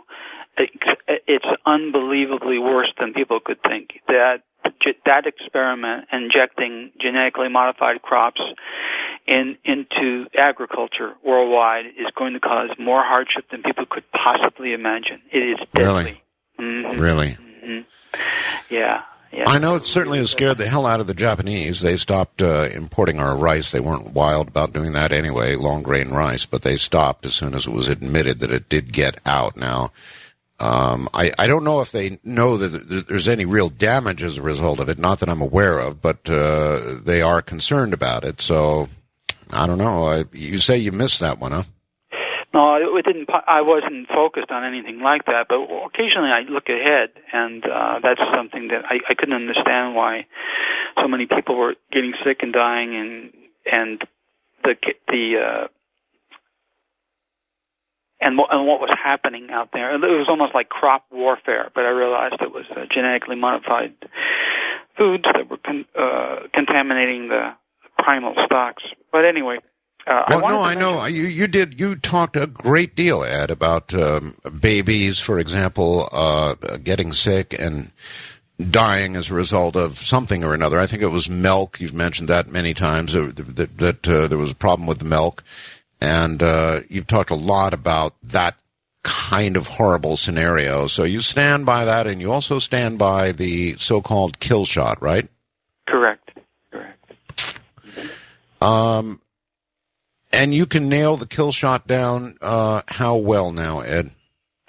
We're still researching time. We've got GeoFix, the bugs worked out at GeoFix, and now we want to see if the analytical methods that we use to predict that we tested in the wagering field, if we can use those now and tweak them like a fine formula to pin time down. We're going to start with a month, and then see if we can get it closer. But it would be nice to get events down to a month. So in other words, remote viewing events that we can foresee out there, but we can't. We don't have that parallax view, and I'm not referring back to the confirmation of an event itself, which I'll hark back to momentarily. I'm referring to the distance in time now. We can't adjudge that at the moment, but we think we've got a foot in the door now, analytically, and we may be able to get things down just in the nick of time. Well, one of the things that people rake you over the coals for, Ed, is are predictions like the kill shot. That's one of the big ones. Of course, you talk a lot about it, so they always come back and say, well, there hasn't been any kill shot. He sure missed that one. But one of the things that the public isn't really keyed in on is that you guys are not psychics. In other words, until recently, you've not had any way to really pin down the when of an event. I've seen you have hits, but it seems as though you were not able to pin down the when of an event. You're just getting to that now, right? We're hoping to have that as a breakthrough, yes, as a final breakthrough in terms of our work, because it's just as important as GeoFix is to the trade. Remember, this is a trained skill. Anybody can be trained to do this. It's a skill. We are not psychics. Psychics will occasionally get glimpses of newspaper headlines and things like that. This is known, but it's spontaneous. It's not controlled. And as we knew in the military, you cannot depend on psychics because they don't know when they're on target, they don't know when they're off. And in remote viewing, in the techniques that we teach, the viewer better darn well know when they're on and off target because that's what they're taught to do. Well, Ingo Swann is one of the greatest psychics. How were you able to take Ingo and switch him from being essentially a psychic to being a remote viewer, or was that never really done? No, Ingo likes astrology. Actually, he was just a very, very gifted psychic. I mean, he was the key lab rat for many, many years on both in both England and America. But he did something that other psychics did not do. He studied his own behavior cognitively and psychically to determine what was going on. How was he, when he was correct, able to apperceive things correctly? What was going on in his head? We used that. When that was converted into a model in the laboratory, and I'd like to talk more about the laboratory in a moment, and the pot shots that Mr. Russell Targ took in absentia against me on one of your shows, we'll get there. Mm-hmm. Okay. Ingo put together a model, and it was the lab rat himself that put together the model, and not the scientists that were studying him, about how he was able to do what he did when he was on target. It's that my job was to take that model into the deep, dark world of intelligence and turn that into an effective military intelligence collection tool, which I not only did, but now, 22 years later, we've evolved it into a much, much bigger thing. We're standing on the shoulders of giants, but they're dinosaurs. We can make this thing get up and dance, but not to the point where we can pin down time yet. So we'll get that down. We've got the money to do it now. We just don't have the time. But Ingo, I have nothing but absolute, ultimate respect and regard for him. He was my teacher. He is the father of remote viewing. That is a fact, and Ed, as you know, I've interviewed most of you, most of the remote viewers now. I believe that I've interviewed, and one thing is clear, and this will lead you into what you wanted to talk about, and that is that there's not a hell of a lot of agreement, or if you will, remote viewer to remote viewer. You guys seem to have it in for each other more times than not. Your last comments on Ingo notwithstanding. What's going on in the remote viewing community anyway? What's going on with you guys? There was no community until I took the model outside and introduced it in 1989 to the world. There wasn't any model for remote viewing. There were no websites except my own on remote viewing. But then the individuals that worked for me, and in some cases were my peers, did not think there was any money that could be made out of this. When they saw that I was making money with it, then the equation changed. Then things happened. For instance, Joe McMoneagle, who was a very gifted psychic, not a trained remote viewer, but a psychic. In fact, I could not use him as an operations officer because of flaws in his data, but he was extremely gifted psychic. We both got Legions of Merit for serving our country well. So he's a good soldier. But Joe, in his first book, Mind Trek, disavowed the existence of an Army program and that he was ever a remote viewer. When I went forward in the public and said, okay, this is what we did and this is who I am, all of a sudden Joe said, yes. In the next edition of Mind Trek, check it out, he says, yes, I was remote viewer number 1 and there was a program. So that's when it started, when people saw... Well, yeah, but I mean, you guys were working for the CIA. You were supposed to deny for some period of time, if not forever, weren't you? We were supposed to do a lot of things, but the model that Ingo developed was not classified. Otherwise, how could I have ever taken it out of the confines of intelligence? There was no way I could do that. That model was not classified. But the existence, when I came out and said what I said, that's when the program was being disavowed by the CIA. And I said, oh, no. No, it really worked. The CIA, let me set the record straight. That's when they were getting rid of it because it was such a hot potato. It was such a white elephant. It was so controversial. There were generals in the Pentagon that said, if we find out that we're not read on to this top secret program, that said, if we find out Christian generals who used to make their staff pray at lunchtime, and I'm not kidding, too. Okay.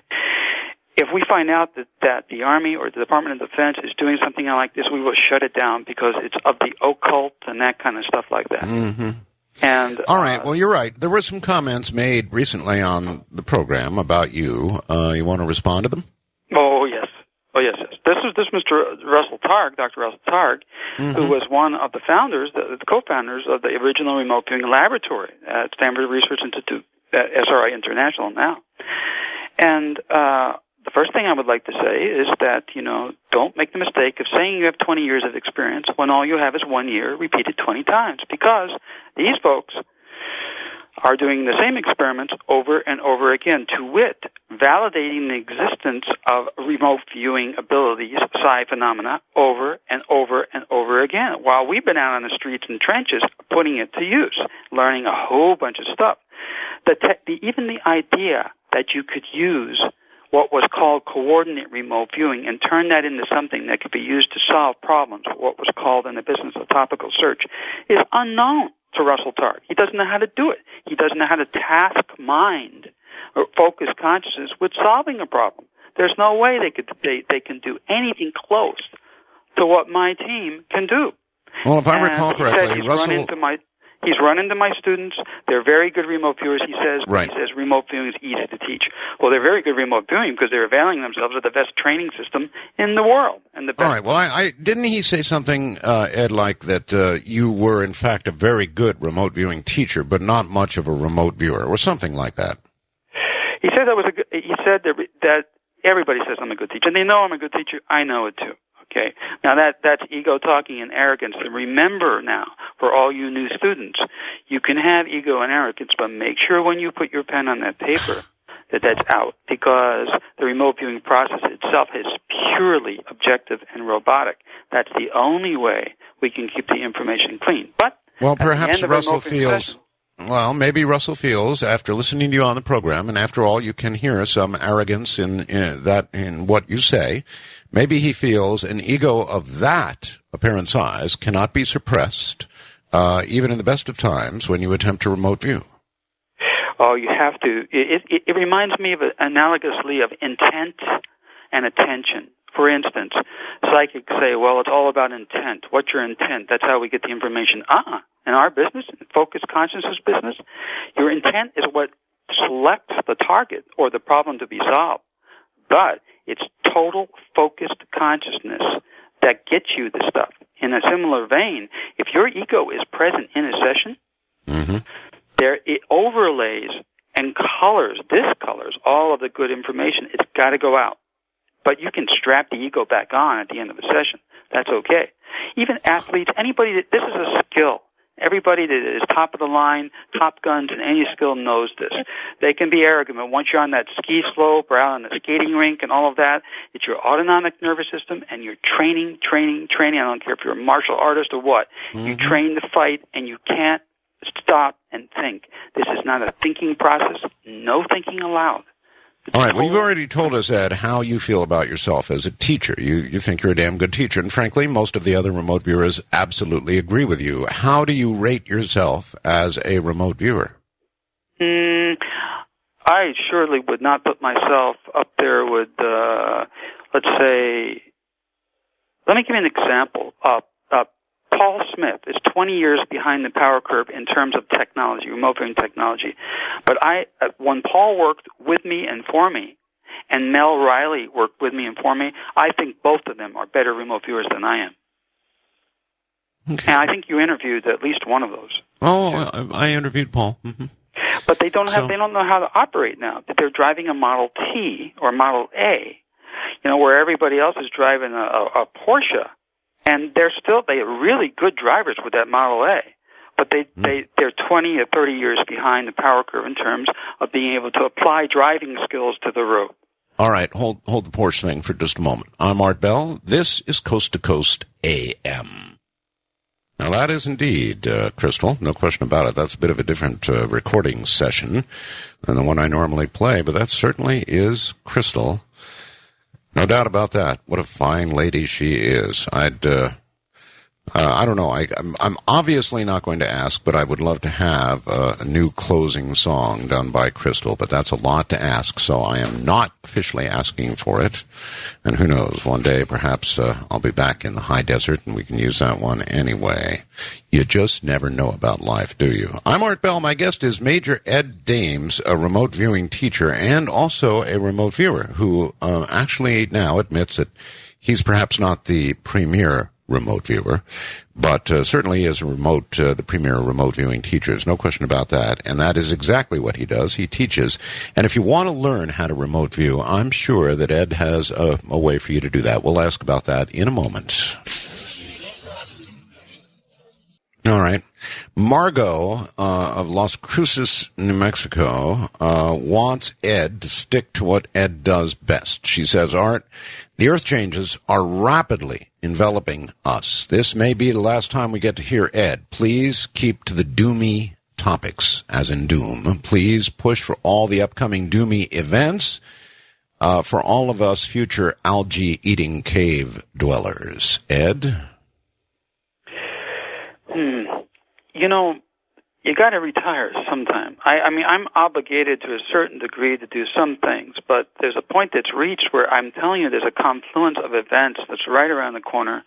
It's going to happen so fast and furious, and we've talked about them before. And it would just add misery upon misery to just... I know, but that's your job, Ed, to make people miserable. So just give us a quick review of the dark side for a moment, if you would. These are things you predicted for years, and frankly, there are hints, a lot of them are starting to come true.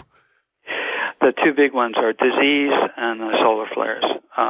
You have the fall migration is beginning to start in the northern hemisphere, and all those birds. There's a large percentage of birds in the world that are carrying the H5N1 virus, and they're about to spread it globally. And we think that it's kind of in the background, a back burner issue, but we're quite wrong. Watch what happens next. That's just one form of disease, because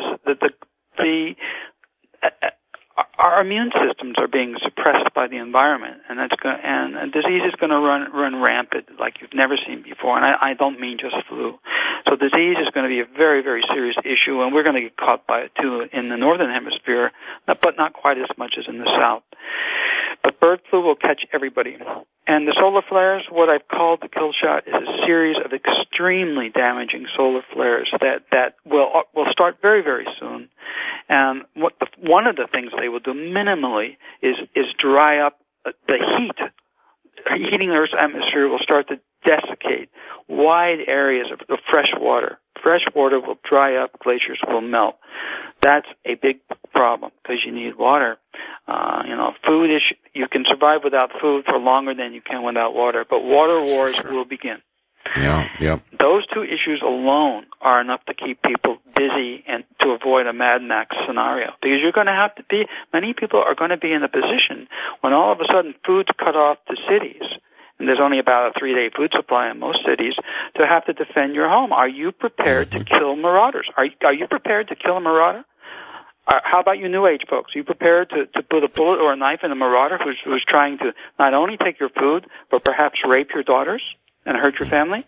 I would say there'd be a yes from even many of the New Age types. Why, Ed, are you moving from ostensibly a safe location in the Hawaiian Islands to Ukraine that you tell us is not safe? People want to know. Easy for you to understand. I fell in love with a very beautiful young Ukrainian girl with a very beautiful young daughter, and that's my new home. Wherever she is, that's my home. The love over safety. Right. It comes first. Life is Actually, I do understand that, Ed. I really do. So that's the answer. Mm-hmm. So these solar flares, we are at the tipping point, polarity-wise, on the sun, and you feel that as the next cycle begins, it's going to start very quickly and it's going to be very big. Yes, unprecedented. There'll be nothing like this in recorded history. Prehistory, yes, but in recorded history, no. There are some Israeli scientists, Ed, who think that the dinosaurs were not done in by a big rock colliding with Earth.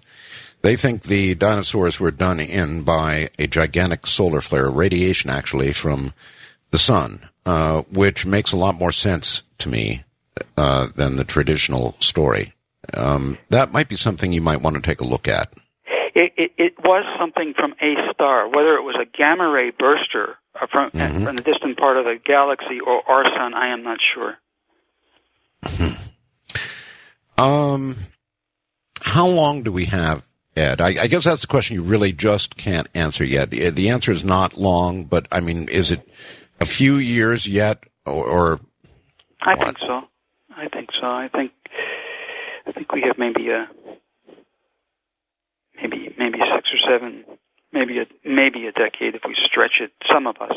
I mean, face it. For a lot of the citizens on our planet, life is already hell. Daily existing in something beyond hell. In sub-Saharan Africa, you can't describe a hell worse than what you read about in terms of what's going on there. There's no hell that's worse than that. And you did indeed predict that kind of hell for Africa many years ago on this program. People who dislike you tend to, cast off these things that you have hit. And God, you did hit it on Africa. Now, you talked about a spore, you'll recall, some kind of spore entering our atmosphere, and you thought it would be the African continent, and you saw a lot of devastation in Africa. Now, what about that one? Claviceps purpurea. It's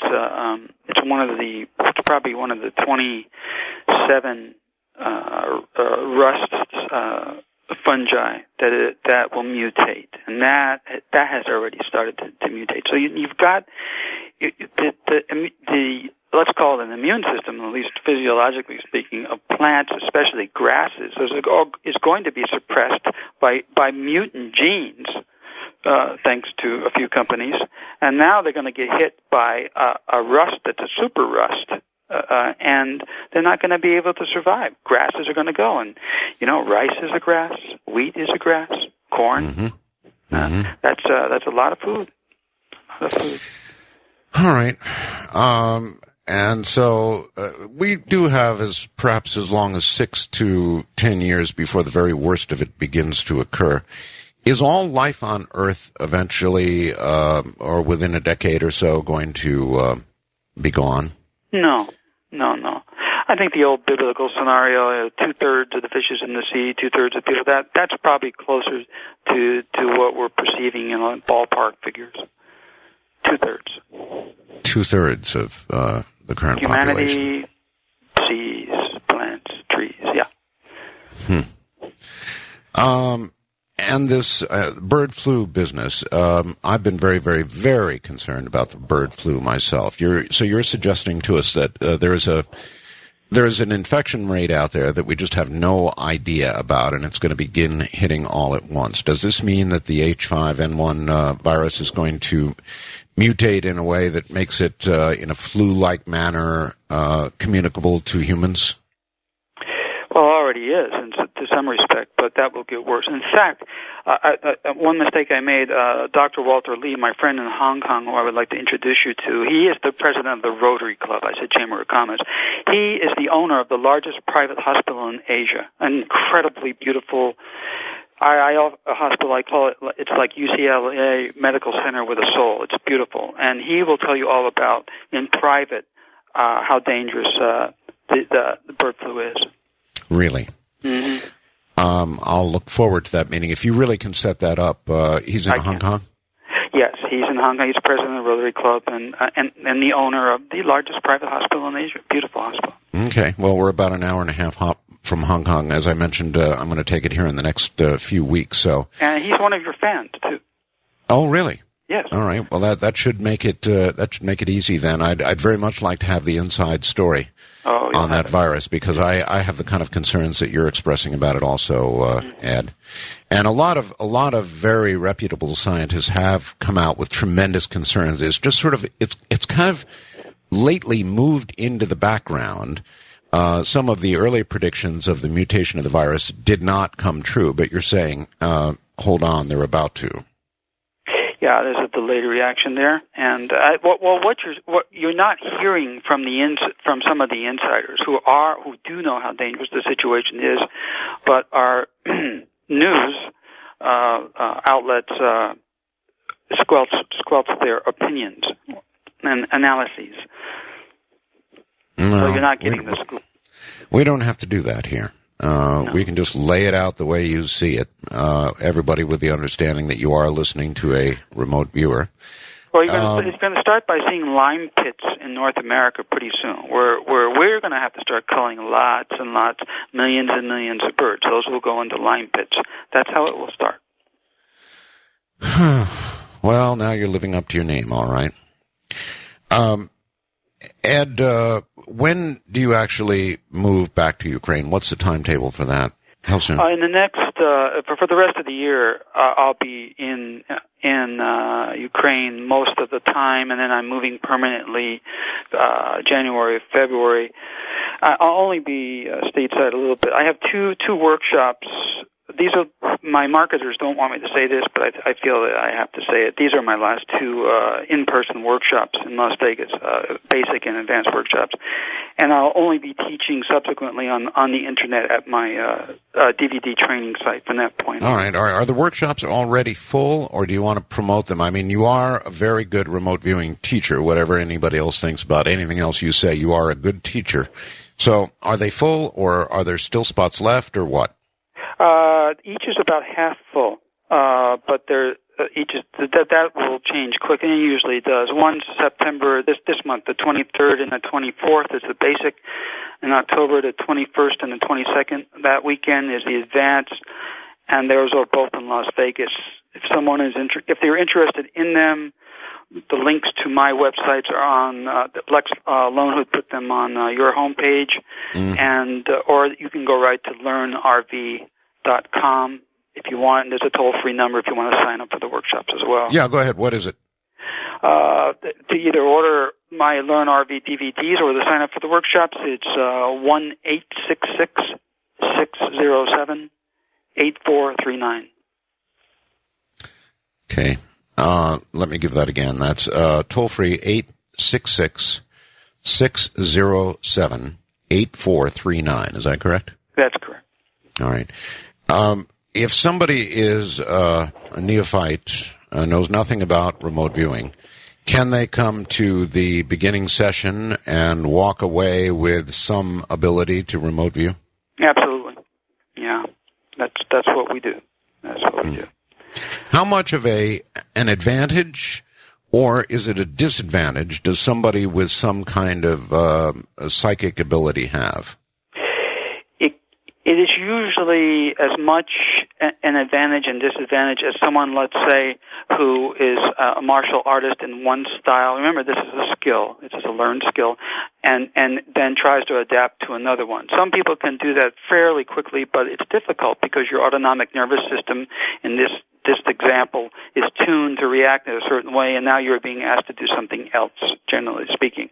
So it can be a disadvantage. What we want are people who know nothing about as psychic as a rock, like I was when I learned. You fresh meat. Yeah, it's a boot camp. How does it begin, Ed? I mean, if you sit down and you're starting one of your classes, how does it begin? Assuming you've got a lot of fresh meat in front of you, how do you start with them? It's not as difficult as you think because to learn this, especially the starting skills, aren't that difficult because there's a set procedure. It's just like any other skill. You just do this. There's no thinking aloud, so you don't have to worry about thinking. If you're worried, that means you're thinking. If you're anticipative or you're nervous, that's thinking too. So we nip that in the bud really quickly. We just ask you to do this, and go through these steps, just like tightrope walking or martial arts or whatever. Just do as the teacher says, and then and that way you absorb. And again, if somebody wants to remote view in order to, well, frankly, make a lot of money, get rich, hit the lottery, go to Vegas and clean up whatever, there's not a real problem with that. They're going to have to go through the advanced workshop for that, or practice for at least, I would say, 6 months before they really get good enough to be able to tackle those kinds of situations. However, that's the kind of thing that we're doing in terms of my team. But if they want to win the daily free lottery, those skills are fairly easy. In fact, 2 of my students who won the Texas State Lottery twice produced a DVD on winning the lottery too. So that's not that difficult.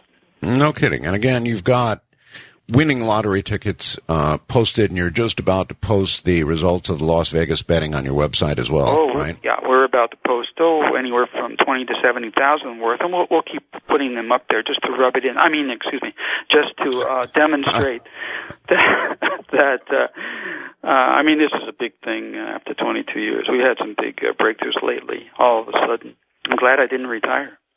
John in Los Angeles asks about something that's been in and out of this program for years, and that is Planet X, named many other things. We'll call it Planet X. Do you know, have you ever remote viewed anything of that sort, some large planetary body that will come close to the Earth?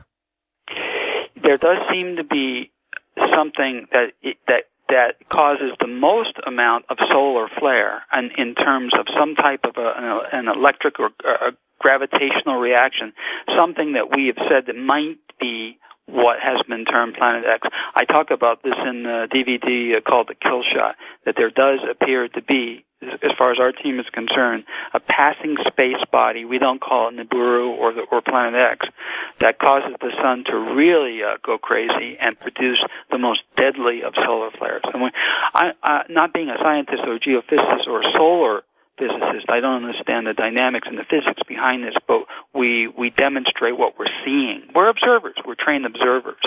We're not scientists. We have to go to the scientist and say, what's this?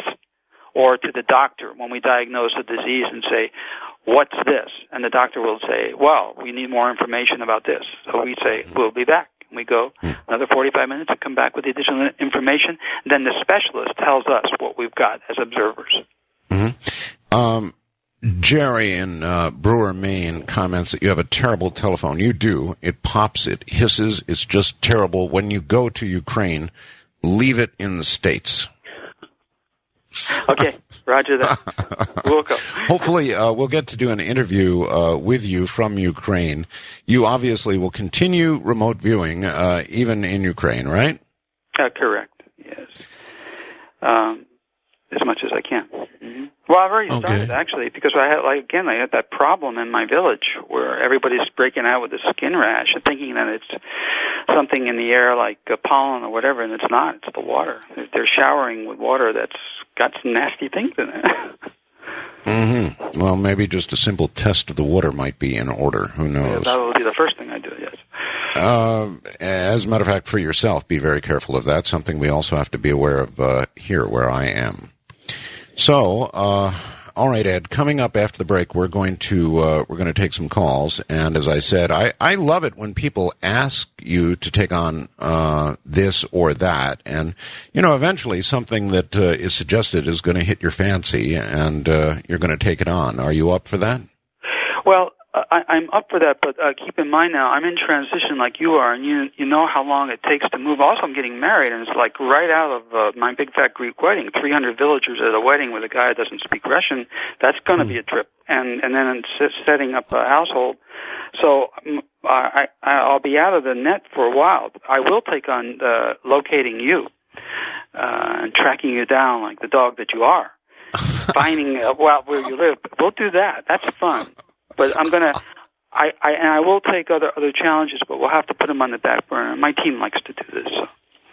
All right. How does your team feel about your taking off for Ukraine?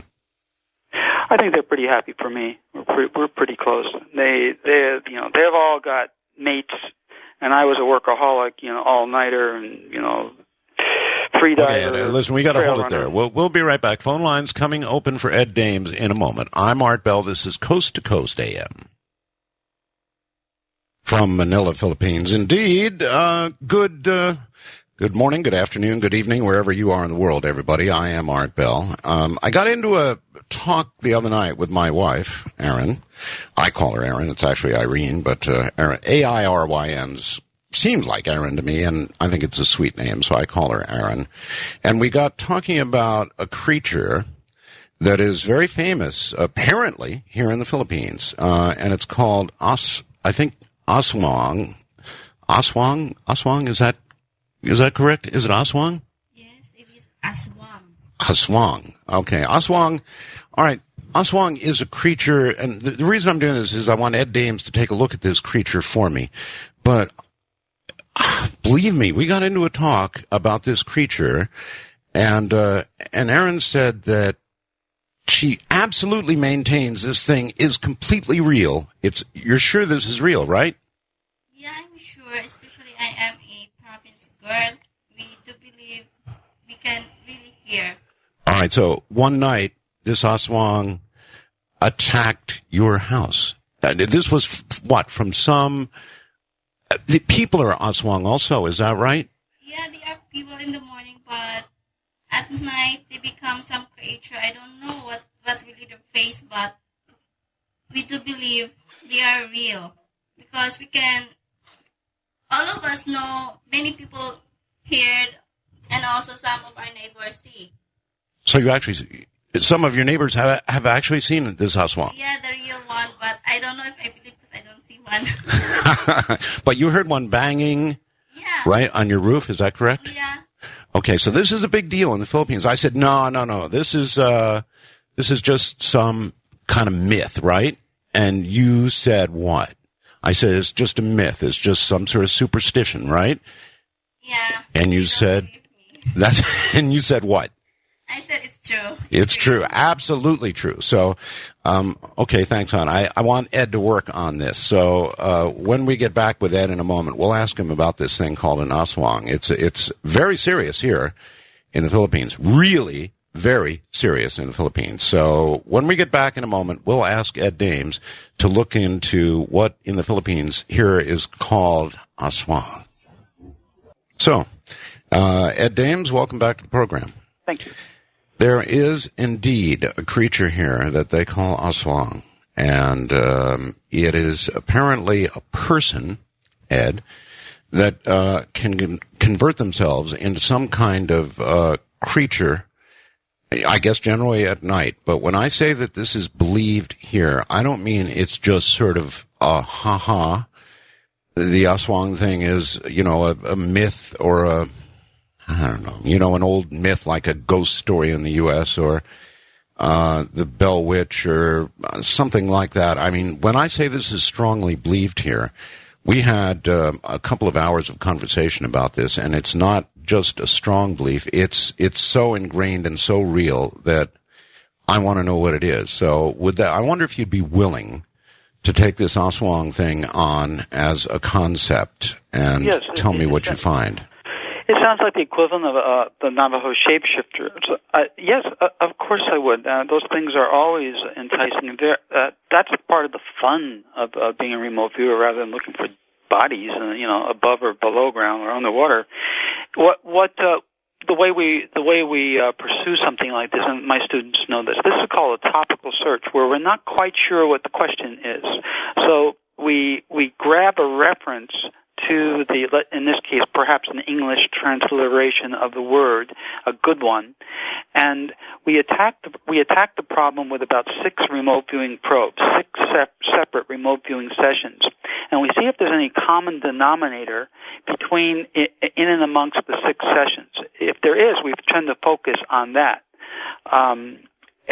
And see what we're dealing with, or whether it's purely a concept or whether it spans the idea of a real thing and a concept, or whatever we're dealing with.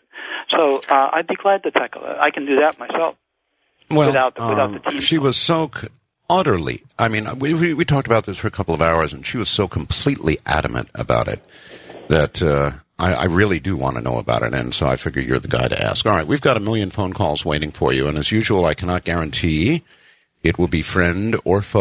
It could easily be either one. So let's see what awaits you. And don't forget that aswang is your target. And I don't know whether you actually have to look at the Philippines, whether this is something that we call, that we know elsewhere in the world. We call it something else. Yeah, we can handle it. We can handle it. All right. First-time caller line. I'm sorry. First-time caller line, you're on the air with Major Ed Dames. Hello, Art. Hello, Ed. Hi. All right. Well, I'd like to thank you first, Ed, for your, being on our side of the team here and working with your remote view program with our government. You still there? Okay. Okay. Caller, go ahead. Yeah, I just lost signal for a sec. Yeah, Ed. I was talking with a few people, and the word is basically that our government is known for quite some while that eventually, with the that our country may in fact be held hostage with portable nuclear devices placed throughout cities throughout the United States. And this has been known for such a while that I've heard that retired people in our government, specifically in intelligence communities, have actually moved out of this country. And what do you think about what's his name, Mel Gibson, I believe? Yeah, he has a movie coming out about this exact thing about Islamic people holding this country hostage by placing nuclear weapons throughout cities throughout the United States. And our government won't give in to terrorism, so one of these things will probably go off before something happens. It's hard enough. If I were a terrorist, the first thing I would do is try to get a shoulder-fired missile in this country, and they can't even manage to do that effectively. They may have done it once or twice, but got caught. So it's a quantum level above that to try to get a nuclear weapon into the country. I'm not saying it can't be done. And I will tell you right now, some of the people out there in the Arab world that we call our friends hate us, and they've got the money, the oil money, to fund exactly what this kind of operation, and they are trying everything they can to do it. And I know this. They haven't succeeded and probably won't because our security is so high. That doesn't mean their intent isn't there. Yes, it's a real threat, but I don't think it's going to happen soon. Our ports are the most vulnerable, not terra firma. Well, I hope you're right. All right, by the way, back on Aswang for a second. Steve in Eugene, Oregon said, hey, Art, Aswang is a Filipino vampire that feeds on the unborn. There's actually a movie about one. East of the Rockies, you're on the air with Major Ed Dames. Hello, my name is John. I'm from Kalamazoo, Michigan. Hi, John. I have one one not Dr. Doom question and one Dr. Doom question. The not Dr. Doom was, will the Tigers win the World Series?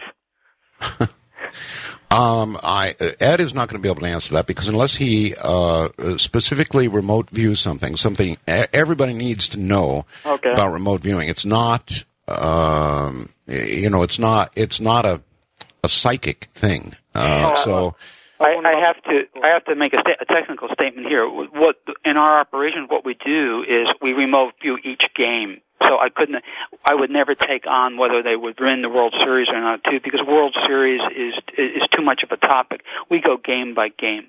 All right. Well, here's a Dr. Doom question about the flu, the bird flu. Mm-hmm. Now, I've been talking to my professors. I'm a microbiology student, and one way that they're telling me that this could happen would be not the Spanish flu, the bird flu, but the Spanish flu would be either accidentally or on purpose placed into our Tamiflu and our vaccines. That there'd be a scare, and that on purpose that this would happen. Would you be able to remote view that, see if it would actually be the bird flu, or would it be on purpose Spanish flu? Well, first of all, we don't go into a problem armed with a preconceived notion. We go in perfectly clean. So we'd have to set a problem up where we're just looking at stuff and pulling out facts. We don't go in armed with an idea that there's going to be a conspiracy, there's going to be an insertion of this or that or something else. And that. So you need to know that. Okay. West of the Rockies, you're on the air with Major Ed Dames. Hello.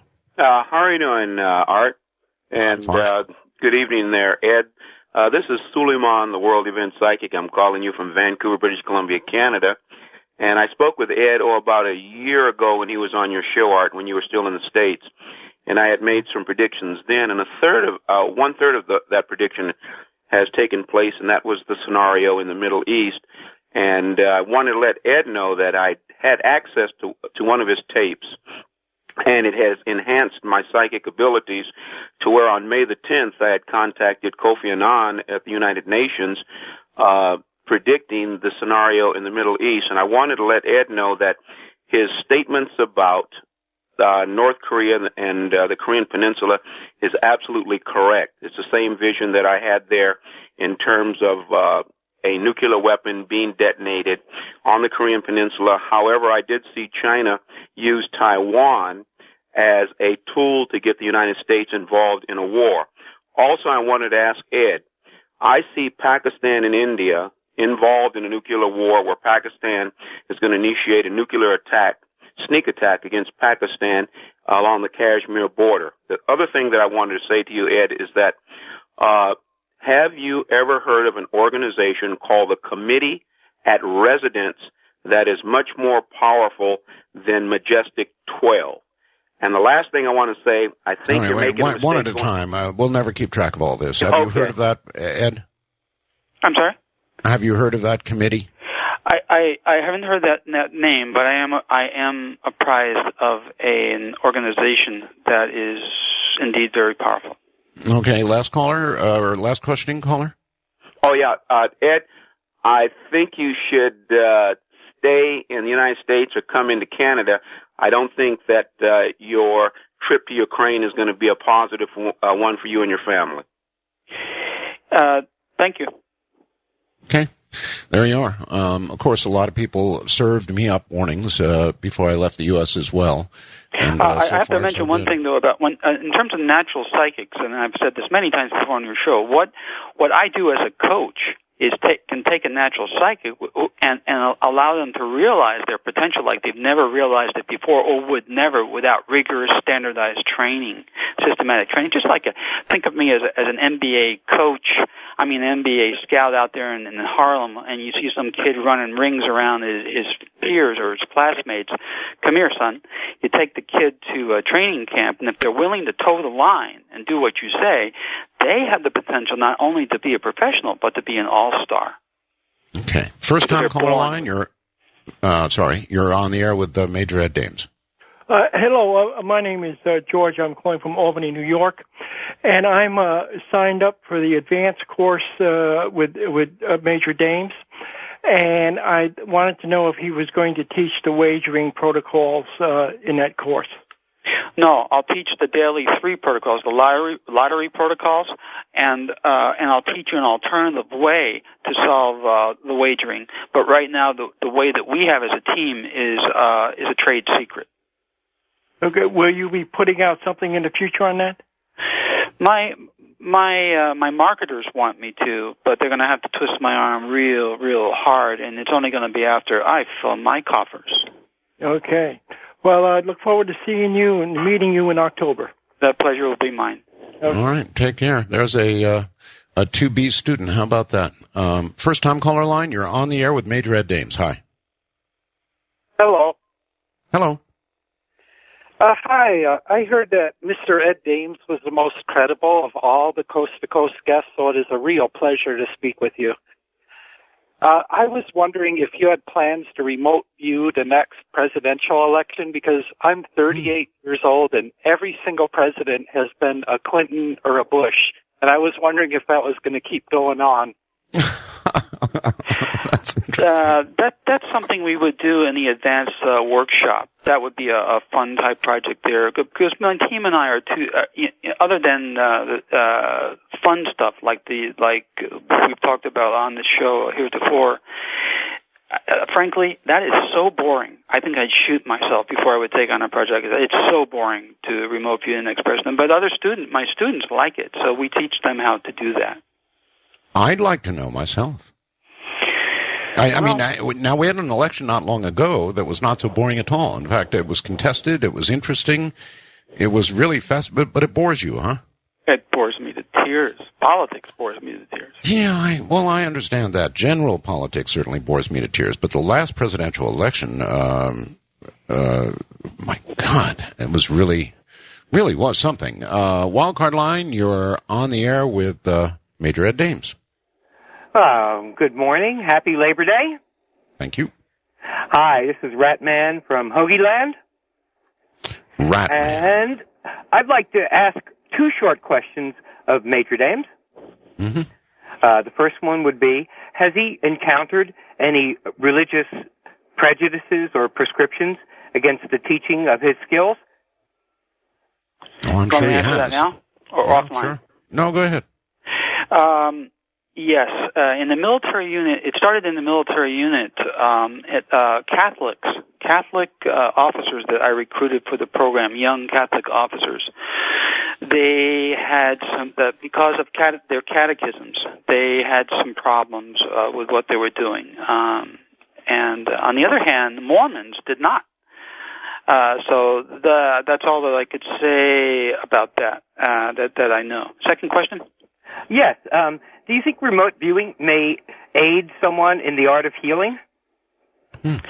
Well, I use it for myself and my students use it, and we've saved many lives by diagnosing illnesses, intractable illnesses that some of the best doctors on the planet, who have been my students, could not diagnose. So I think indirectly or directly, the answer to that is yes, in terms of healing, knowledge. Remember, this is an information collection skill. So if you know what's wrong, then you're able to heal it if you've got the will to do so. All right, east of the Rockies, it's Christy from Waco, Texas. Yes, hello. Good evening, gentlemen. Thank you so much for taking my call. Major James, my question is about the solar flare. And the economy is probably not going to be good. It's going to crash. What sort of things if it's not money that we're using, what sort of things would we need to use as bargaining or... You'll need more than anything to know how to forage. Okay, well, those skills I think I can come up with, and then so stockpiling money away outside the bank is not anything that we would need to do, but stockpiling ammunition and water kind of things.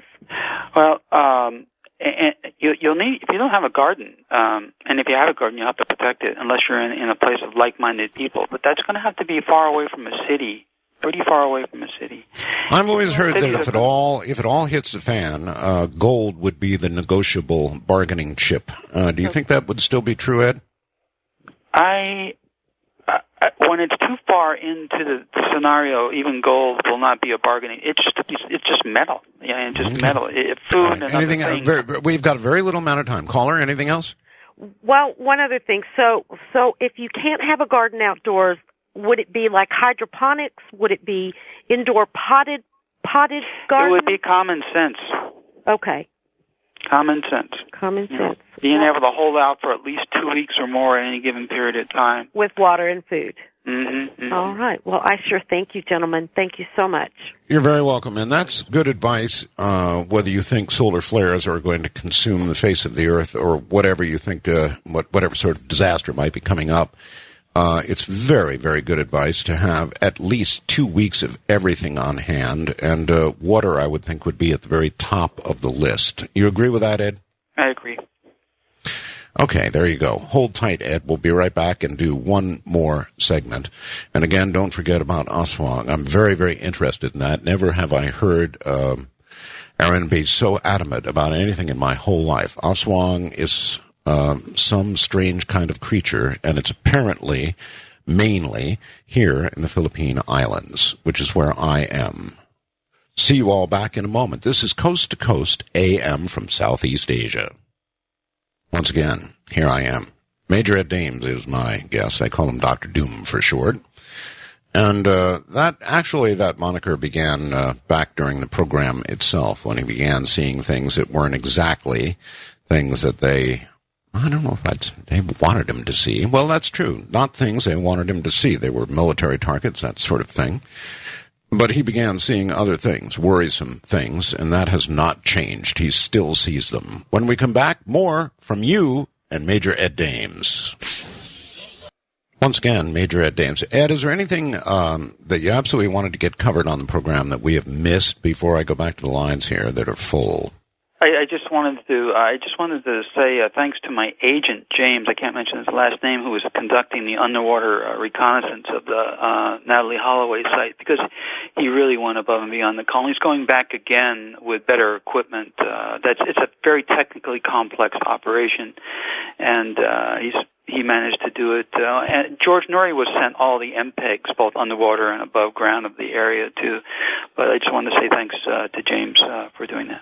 All right, good enough. Wildcard line, you are on the air with Major Ed Dames. Well, hi there. It's a pleasure to speak with both of you gentlemen. My name is Joan. I'm calling from Tucson, Arizona. And living this close to the border, illegal immigration is a big concern of mine. This country's being invaded. So I was curious if Mr. Dames in his remote viewing had any predictions or had seen anything about the geopolitical future of the country, if we were going to become balkanized, if we were going to form this North American Union that some are advocating, if there was going to be a civil war, possibly. No, my focus has been almost exclusively on geophysics and ecocide and considerations. And frankly, geopolitically, the only thing I know for sure is that try to learn how to speak Mandarin if you can. That's right. You speak fluent Chinese, Mandarin, right? I do. And then soon it will be Russian, too. I'm covered. Lex Luthor ain't got nothing on me. West of the Rockies, you're on the air with Major Ed Dames. Art. Yes. Yes, good evening. It's a pleasure to speak to both of you. I've not had the opportunity to speak with you. I spoke with George. I've been listening to you for 10 years, and it's great to get on and speak with you. And also, Ed, I also haven't had the pleasure, but I'm glad to be able to speak with you as well. Pleasure's mine. There was two things. One was a question I had, and also a request on something to remote view. My first question was you started to talk a little bit about the GMOs, but you just touched on it. And I was wondering if you could give us a little more insight as to the dangers of it. I'm aware of some of it, but I'm sure it would be honored if you'd give us more information on that. I think that you'd serve yourself well by going to There's a website. If you hit that search term on Google, there is a website that will tell you more than you want to know about GMOs. I wish I could have. I'm not online. It would be too much to cover. Other than find a library. It'll get you online. Okay, and my other question would be is I have a great subject to remote view, and that would be the outcome of this unfortunate war that we're involved in against all these people that want to hurt us. That statement doesn't make sense to me. This unfortunate war we're involved in against all these people that want to hurt us. Now, if they want to hurt us, why doesn't it make sense to be involved in a war against them? I'm sorry. I'm a little nervous. So you didn't mean to say that? No, I didn't. I'm sorry. What I wanted to say is to understand what the outcome is going to be having to deal with these terrorists that want to hurt us. And okay. Those people that don't side with their religious beliefs. I mean, one of the things that's great about this country is we've always respected everyone's different beliefs, and these people can't. Okay, all right. No, that's a good question. We are in a war, Ed. There's no question about it, with people who want us dead. And have you looked at that? I mentioned on your show 2 years ago that World War III already started. It's just a slow burn, and it's going to start by fits and starts. But no, I honestly, geophysics will, the geopolitics will be overcome by geophysics. So you won't have to worry about outcomes. The outcome will be decided by planetary things. Okay. First time caller line, your turn with Major Ed Dames. Hi, Art. Hi, Ed. How you guys doing? Okay. Great. It's great to talk to you guys. I'm a little sleepy here, so I hope I make a little sense. I'd be an ingrate if I didn't say I'm listening to you on 1440 AM WAJR in Morgantown, West Virginia. Right. It's ironic that you're on the show, Ed, because I believe the last time I listened to the show, you were one of the guests as well. That's been several years ago. I believe the first part of the show was dedicated to Mel's Hole 2. And you were on the show talking to Art about Project Starman, where you were planning contact with what you said may be our progenitors, and you were going to have a respected filmmaker film that event. Whatever happened with that? It's ongoing, and specifically, Starman deals with the agency that orchestrated contact with the Ariel school students outside of Harare, Zimbabwe. And there is a particular area where that agency, let's say for lack of a better word, it has agreed to meet. And that's ongoing. That's ongoing. Right. I don't want to talk any more about it right now. All right. Wildcard line, you are on the air with Major Ed Dames. Good afternoon or good morning, depending on where you're at. That's right. It's afternoon where you're at.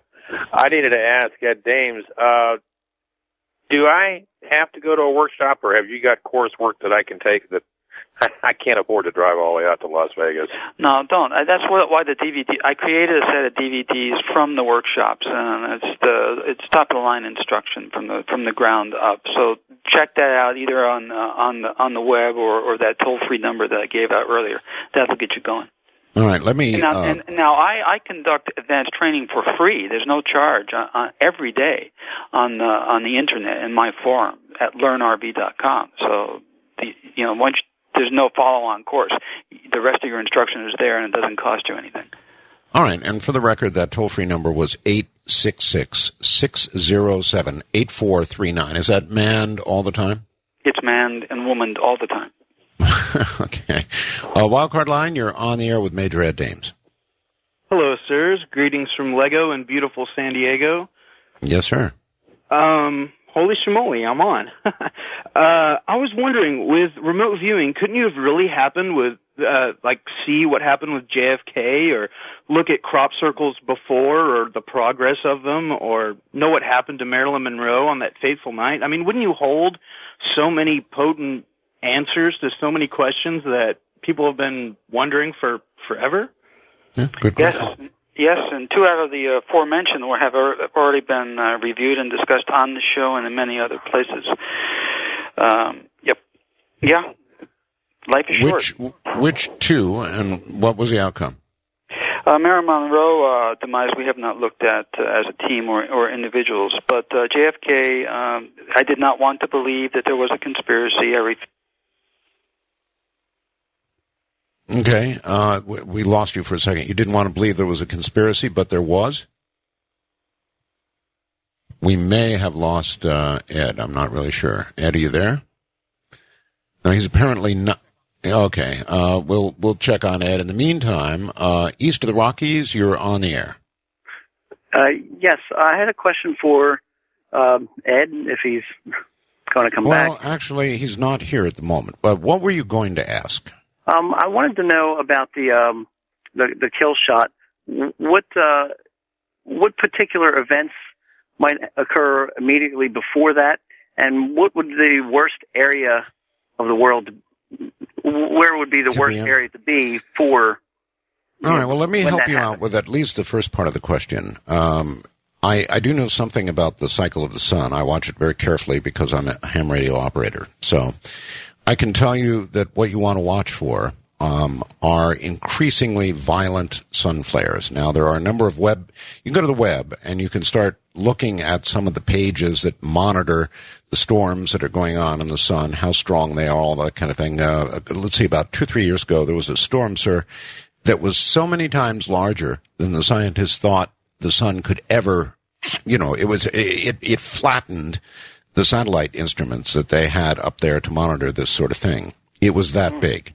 So start monitoring the sun yourself. You can do that easily on the web. That's number one. So watch for the storms to get really out of control big. Without Ed being here, I think I can safely say that to you. So that would be my advice. And what was the other question? Where in the world would be the worst place to be when these solar flares begin? That one I cannot answer, but the obvious answer to that would be on the sun side of the Earth. Okay. Okay, so that's about the best I can do. Okay. Thank you. Okay, you're very welcome. And I'm not sure what's happened with Ed. We're trying to get him back on as we speak. In the meantime, I guess I'm just sort of fielding calls, as it were. Let's go west of the Rockies and say, hi, you're on the air with Art Bell and not Ed Dames, because something happened. Hello? Hello. Is that me? That's you, sir. Hello, Art. I don't know what happened with Ed, but I'm calling from San Diego County. I've been in contact with Ed for several years. I've attended a few of his workshops up in Los Angeles, and I just had a question for Ed. Was he going to find my brother's body in Alabama or not? Okay, so you were at one of his workshops. I've gone to one of his workshops in Los Angeles. And your brother, what, was killed, or you believe he was killed, or what? My former sister-in-law murdered my brother. I went out there and spent several months looking into things. I found out that she murdered my brother. I see. Okay, so you've been looking yourself. In other words, you took the training? Well, yes. Originally, I went to meet Ed at his Mind Dazzle workshop held in Los Angeles, just south of LAX, at an airport. And then I continued to stay in contact with Ed, asking him the entire time, every time I met him, and also several contacts through email to help me. And after years of pursuing him, he finally said that he would, and so, which I do appreciate. All right, I'm sorry he's not here to answer that for you. Obviously, I can't answer it for him. That's a tough one, but if you have taken the training, I would presume that you're following it yourself. At any rate, that's something he can answer if we get him back. I have no idea what has happened, no idea at all. It's pretty unusual to lose a guest, particularly one that's stateside, and not be able to get him back on. That's very, very unusual. First-time caller line, you're on the air. Hi. Hi, how are you doing? I'm doing okay, sir. My name is John, and I'm calling from San Antonio. I have to say that it is an honor and a privilege to be on your show right now. It's an honor to have you. Thank you. I had a question for Ed. And okay, I think he's back. Ed, are you there? I'm on my emergency number, and it looks like somebody didn't like that conspiracy theory stuff that I was going to tell you about. All right, let's caller, hang on for just a second. You were saying you didn't want to believe it was a conspiracy, and that's when you went off.